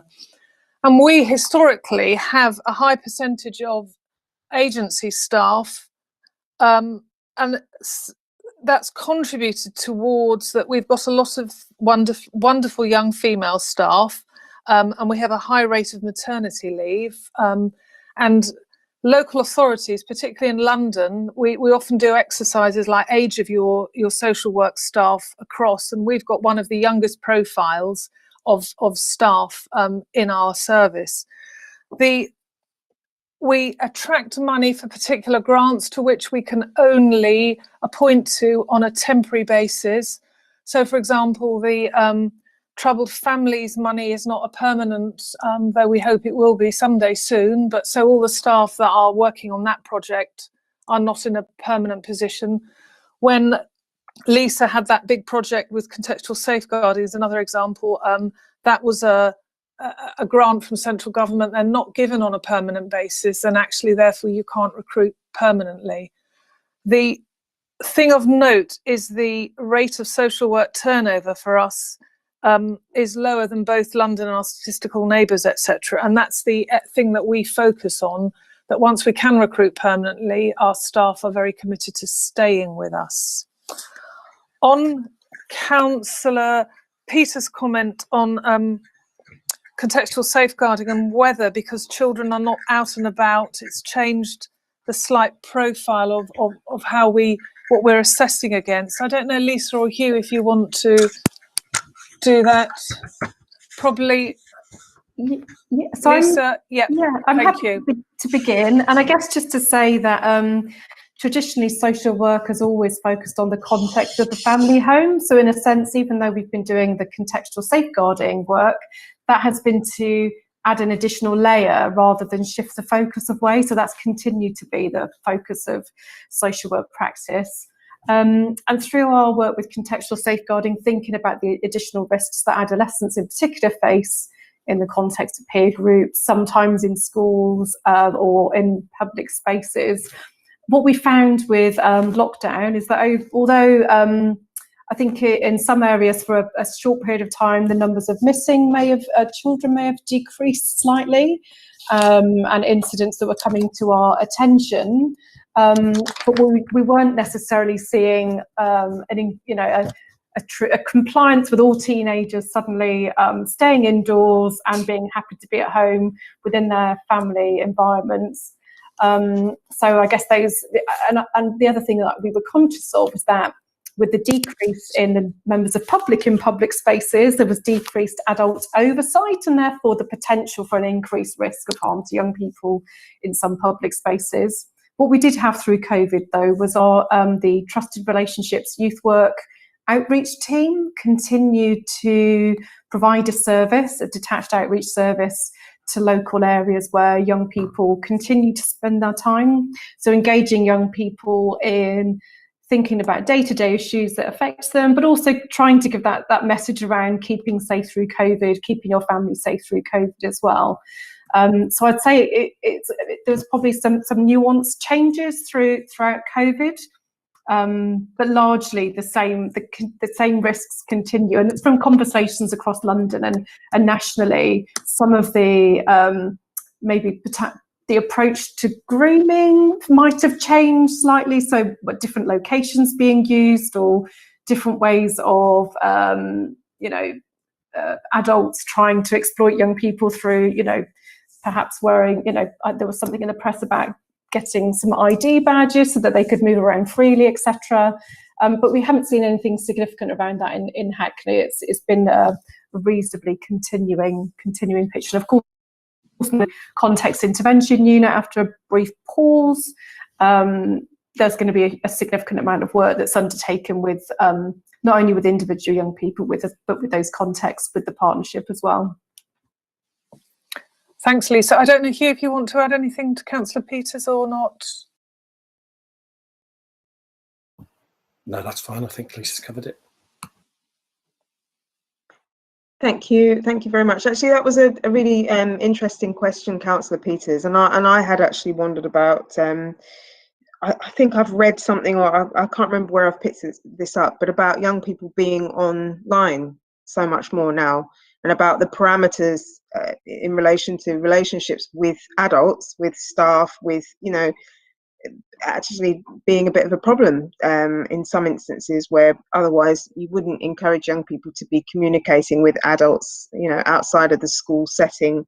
Now COVID has changed that somewhat, so it would be interesting, and I'm sure this sort of information will emerge as we move beyond firefighting during COVID, but it would be really interesting to see, to hear a bit more about contextual safeguarding in the COVID context, essentially.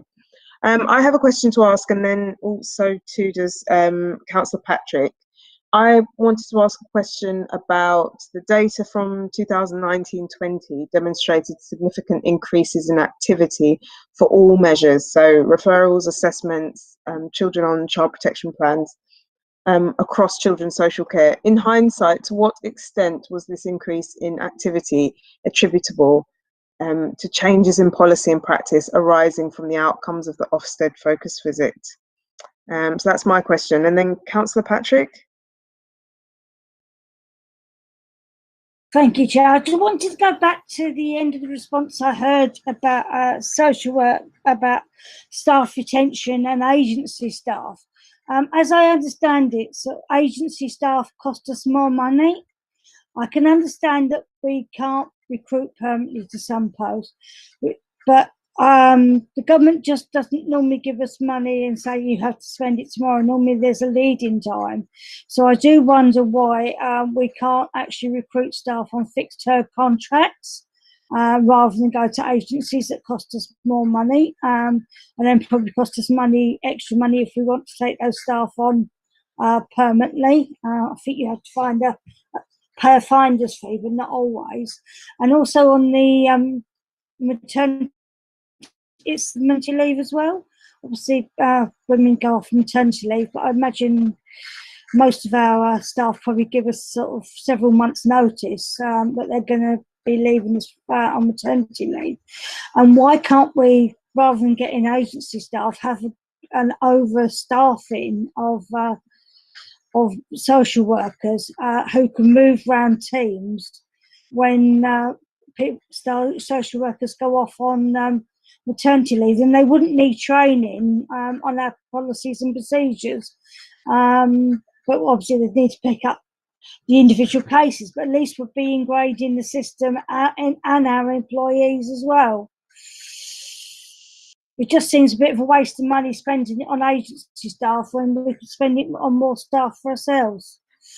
Chair, if I may, I'm sure Anne will give a fuller response. This is something that I was discussing with Sarah before she left, in that we know that women are going to go on maternity leave. We know that there's a high proportion of women that do go on maternity leave, and we can plan for that. And part of that is exactly what you've suggested, Councillor Patrick, a bank of staff that is flexible to move across and respond into the system, because as you say, agency staff can be costly, but also it's not just the cost of the rate, it's the input and the training. You know, Hackney prides itself on the training that we give to any staff that comes in on it, whether you are fixed term contracts with us a week or you're a long term member of staff, and all of that is quite costly as well. So it is something that I have expressed officers to explore, and I'm sure Anne will just pick up with a bit more detail on that. Thanks. So thank you. On the first one about the increase in activities being attributable to the Ofsted action, the outcome of the Ofsted action plan, Councillor Conway, I think it would be true to say, and I think Hugh still bears the scars of it, but actually this increase in activity was just at about and just before the Ofsted action plan before the Ofsted visit when it started. So for reasons that are difficult to get to the bottom of, there was a big increase in activity for a period of months which started at or around the beginning of November. Do I see Hugh nodding? And it wasn't an impact, it wasn't as a result of it. And we've worked that through the system, and certainly in the beginning few months of this year, you know, staff had to cope with trying to get those cases processed through the system to a sensible settlement, and that put a lot of pressure on it, but there's no particular association with that with Ofsted. On the issue of staff retention and agency staff, I mean, there's lots I could say. In an ideal world, you're absolutely right, Councillor Bramble, it would be good, and Councillor Practice, to have our own internal social workers that are on the permanent payroll that we can move around, but we've never actually reached that stage of recruitment. A fixed term contract, to recruit to a fixed term contract is often very difficult because the demand for social workers across London is so high, and you can just get a permanent position as opposed to a fixed term contract. So I'm afraid they're not very attractive. And we've just had an experience, you know, with one of our partners in the council where we're desperate to get some staff in to support us in one of the agencies that work with us very closely. And actually nobody applied for a fixed term contract. Nobody, you know, was interested in. So I'm afraid that's not the answer. And you're quite right that changing from agency to permanent staff, you know, it only saves you money if you're appointing high-level, consultants. But your average agency worker, it's not the money that you will save if you appoint to a permanent member of staff. It is exactly what Councillor Bramble says it's often a greater commitment to the service and the training, etc. That aside, we do have some remarkable agency staff, and we'll always probably need a few. But our long-term aim is to get to a place where we're able to have social workers at a level of permanent appointment that will help cover recruitment vacancies that come up on a more regular basis. But I'm afraid we're not there yet. Thank you very much. And do we have any other questions? I have quite a few. Does anybody else want to ask before? Okay, in which case, I wanted to ask a bit more about the review of the unit model, and if you can provide some more details about the aim of this review, especially actually in light of the conversations that we've just had about staffing and about whether this review has anything to do with the high caseloads of social workers, because we know that it's often been stated that this has something to do with the unit model and the administrative support that the unit model offers individual social workers. So it would be quite useful to hear a bit more about that. And also, I've noted that the number of, on page 39, it shows that the number of court proceedings for care applications increased significantly in 2019-20 to previous years, and the rate in Hackney now far exceeds national levels. To what extent is this trend Hackney specific or part of a London-wide trend? So those are my two questions. So thanks, Councillor Conway. If I start on the first one, Hugh, and you can prepare for the second one, please. So, the unit model was first set up in Hackney, going back to the Reclaiming Social Work, and it's been adapted over time. And the time it was set up, or the context of the unit model in its purest form, and how it's set up now in the service with some very large units and some pretty demanding caseloads for the staff. The answer often given in the past to the higher caseloads is manageable by the service because of the admin support has been difficult to maintain that position as they've increased. So we set up a process where we've chosen 6 local authorities to do an in-depth analysis of their service, but not just the data, to understand how they give admin support, to understand the level of leadership positions they have across, so that we're able to compare more finely against our structure and their structure to get to the heart of, actually, is it more expensive or not? Some services will say that they deliver with a unit model, with a caseload of X numbers across, and hold to it, which we haven't reached a settlement here in Hackney. There is a piece of work also being done across London, which hasn't been done for a number of years, because the caseload issue is an issue in a number of other local authorities, to try and get a recommended caseload for what would be a kind of London average. So that's what the unit model in its ideal form is set up. That piece of work has started. I don't think it will be delivered as quickly as we wanted because of COVID, because our partners who we're so rely on them having a response in, of course, have got a number of other priorities at the moment. But we will keep with it to get a very good set of data to come out with a model that we think is both effective and fair to the staff. But what's driving this is that the increase in caseloads takes away from frontline delivery with the families, and that's the challenge we have. The local authorities we've chosen are not just statistical neighbours, they're out of borough, they're local authorities with all different gradings, so we've tried to have a real cross-section of them that we're looking at against our model and our costs. So, Councillor Conway, can I go on to Hugh for that, the court proceedings issue on page 39? Sure, yes, please. Yeah, and I think probably, Hugh, that was that very exciting last year that you had as well. So anyhow, over to you, Hugh. Thanks, Anne. I think the question was around the increase in proceedings last year and how that compared with the local authorities. And I think it's fair to say some of that did stem from our refocus about neglect and addressing long-term issues of neglect, which led to more care proceedings in terms of how we manage that. And obviously more management oversight in the system would again suggest that some of that additional activity was around how we looked at neglect and reevaluated work that we were doing, particularly where we'd been in proceedings before and maybe come away with a supervision order, which means a child would have stayed at home with their family, and we maybe have revisited or not made the progress that we wanted to and gone back to court to revisit our plans, permanency plans for the child. So some of that activity was that. What I can say now is that while there's a real challenge with court cases concluding, the rate has come back down much more in line with other local authorities, and in fact below some of our statistical neighbours. But I think it is a real challenge in concluding proceedings, which again impacts on the caseloads in our child and need teams, just because of court timetables and finding space in their schedules because of the pandemic. Thank you very much. Thanks for that, Hugh. Councillor Gordon. Thanks very much, Chair. I mean, obviously, we're all aware that there's been on this service in the past, and obviously, you know, you've been describing a lot of sort of fluctuation and change in the service. I just really wonder whether you could just maybe briefly outline a sort of high level how you feel that that's going to affect the ongoing cost pressures on this service.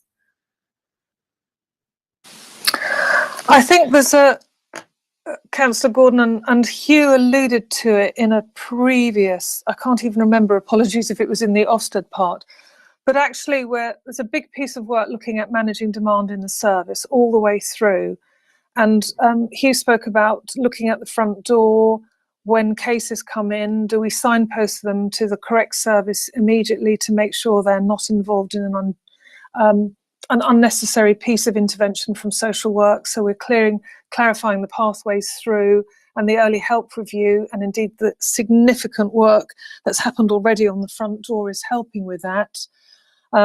As they go through through the service or looking across the service, is another big piece of work looking at children, edge of care and children coming into care, and whether we're doing as much as we possibly can to keep the children safely in their family setting. So we're trying to reset the service, which hopefully will significantly make sure the families have the right service at the right level of intervention. And if we do this correctly and it's successful, then actually that's the significant way of reducing cost pressures and pressures on social workers, so they've got more time for direct work with families. And whatever happens about our resource level coming in or out, these two pieces of work we're particularly determined to do because of the impact it has on the children and families. So it's not a quick win, it's a kind of a slow and sustainable change throughout the service. I mean, it would be, I think, really useful for the Commission to be kept as much up to date about the progress of those pieces of work as possible. Thank you.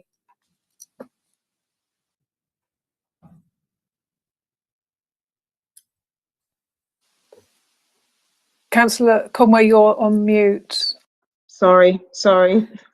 I have a question from Louisa, who her internet connection isn't good enough for her to be able to attempt to ask herself. She would be interested in views on the links of increased poverty due to COVID and the overlap with neglect. How do we know the difference and ensure that the interventions are as early as possible? So that's Louisa's question. And I also had a question about if you could just give some further clarification on the routes of children who are leaving care. Over half of those leaving care were to other destinations, and I just wondered if you can provide some clarity on what other means in that context.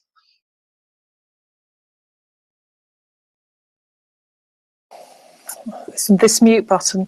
So the links to the impact of COVID on increasing poverty, and particularly around neglect. So we do know that there's been an increase in free school meals. We've just had a first cut of the data for school roles, etc., and collecting data. And certainly the anecdotal, I haven't got the final figures, but the anecdotal evidence suggests that there's been an increase in children who are eligible for free school meals, which is a proxy indicator often of poverty. Where you say about how we know, how we can identify neglect as early as possible, I think that's one of the more challenging issues, because we haven't got it's probably one of the most important things about keeping eyes of sight on the children in schools as much as possible, because certainly referrals coming in have gone down, both from schools and other partner agencies.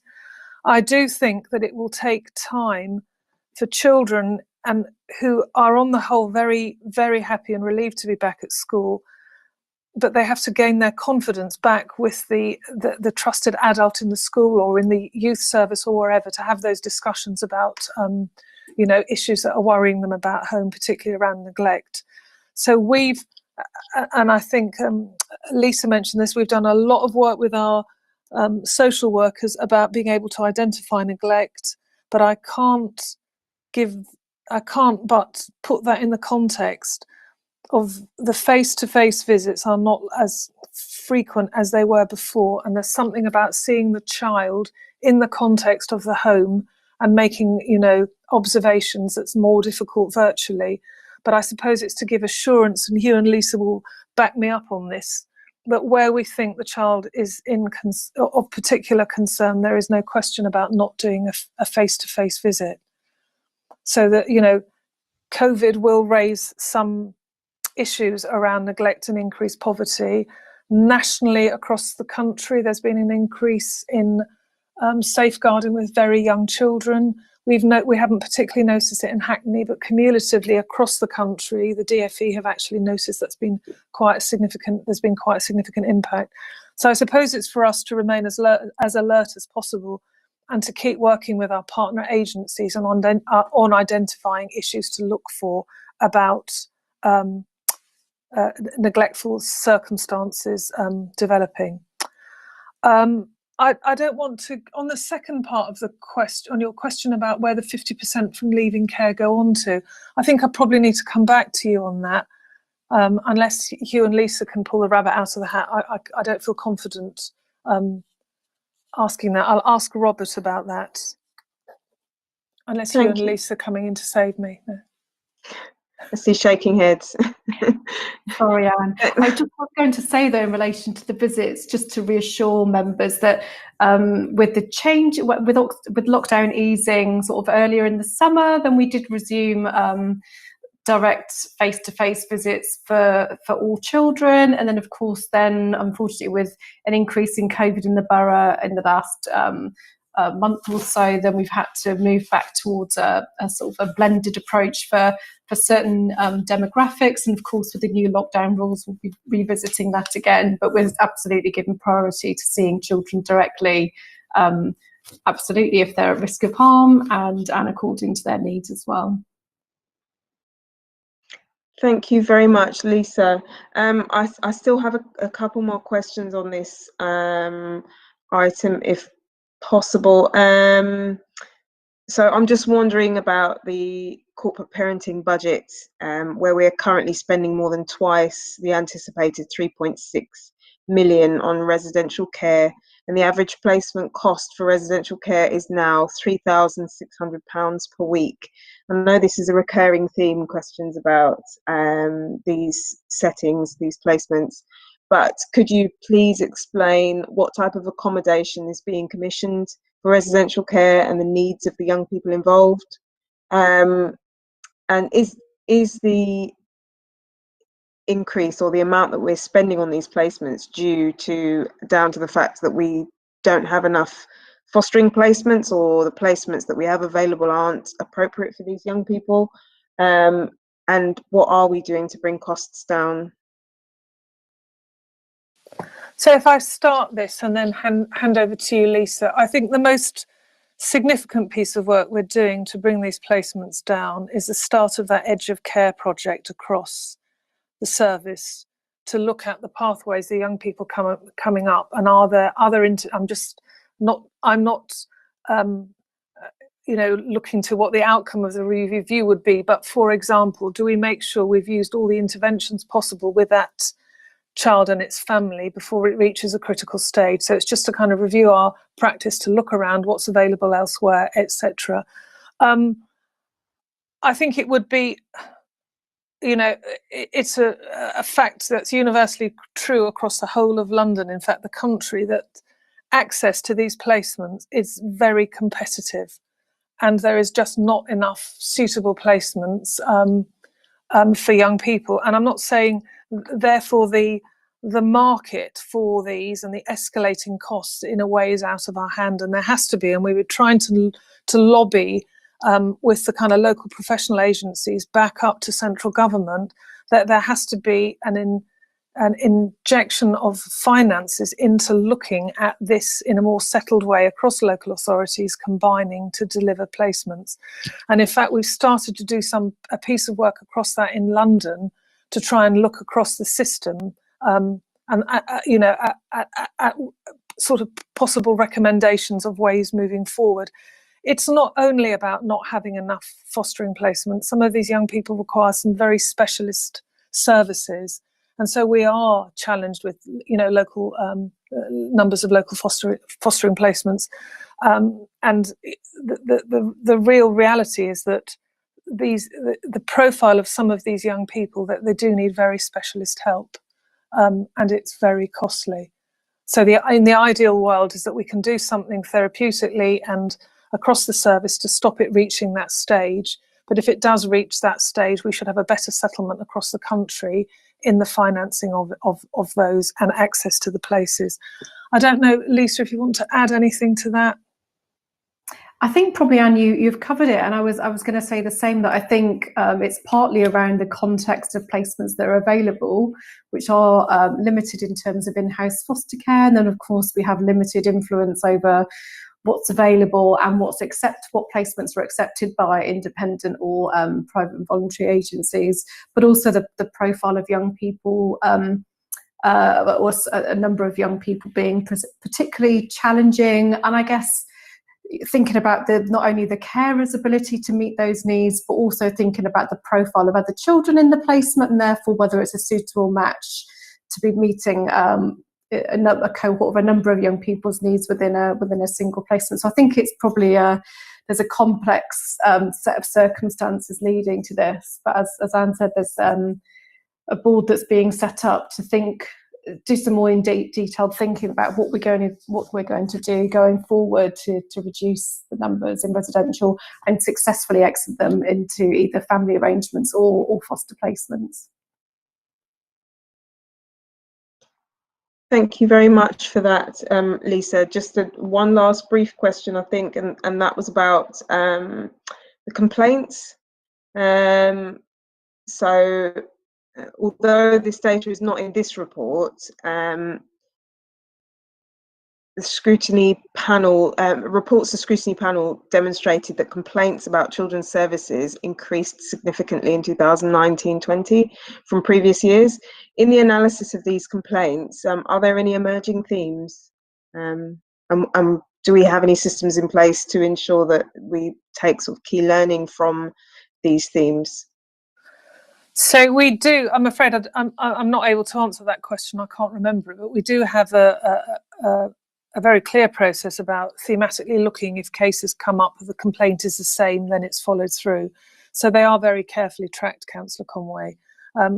I think what I could probably give you I'd just be reluctant to put it down to one particular area. I haven't looked at it for quite some time.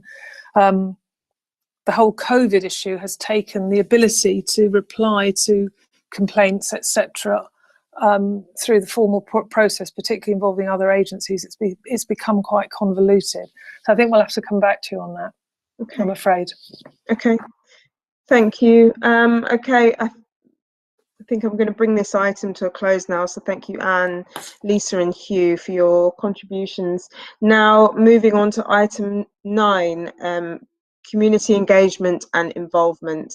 The chair and the vice chair held a roundtable consultation event with Hackney Community and Voluntary Service in September 2020 to help identify how the Commission could better engage and involve local communities in the scrutiny process.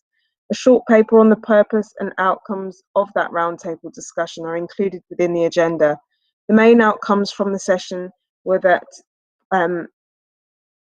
community representatives would prefer site visits as an engagement tool, as this offered first-hand account of issues affecting local children and young people. A regular newsletter from the commission detailing forthcoming meetings and how local communities can be involved would be beneficial.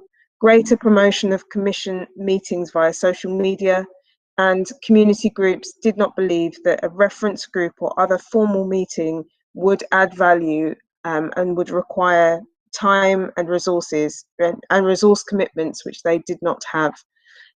So just asking commission members to note and agree that report.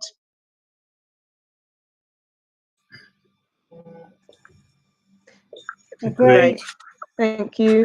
Now moving on to item 10, off-rolling in schools, the Cabinet response. Can we note the response, Cabinet members, for children education and children's social care to the Commission's work on off-rolling? Noted. Thank you very much. Now moving on to item 11, the work programme. The work programme for November 2020 is included in the agenda. There is only one significant change to the work programme this month. Due to the planned London mayoral election, the meetings scheduled for the 28th of April 2021 will now take place on Tuesday, the 11th of May 2021. Moving on to item 12, the minutes. Do Commission members agree the minutes of the previous meeting, 8th September? Agreed. Agreed. Agreed. Great. Thank you very much. Last item, item 10, any other business? So we don't have any other business. The date of the next meeting is the 7th of December 2020. Thank you ever so much for attending this evening, and stay safe during the next phase 2 of lockdown. Yeah, take care. Bye. Thanks Thank for your you. input. Thank you very much. Bye. Bye. Yeah.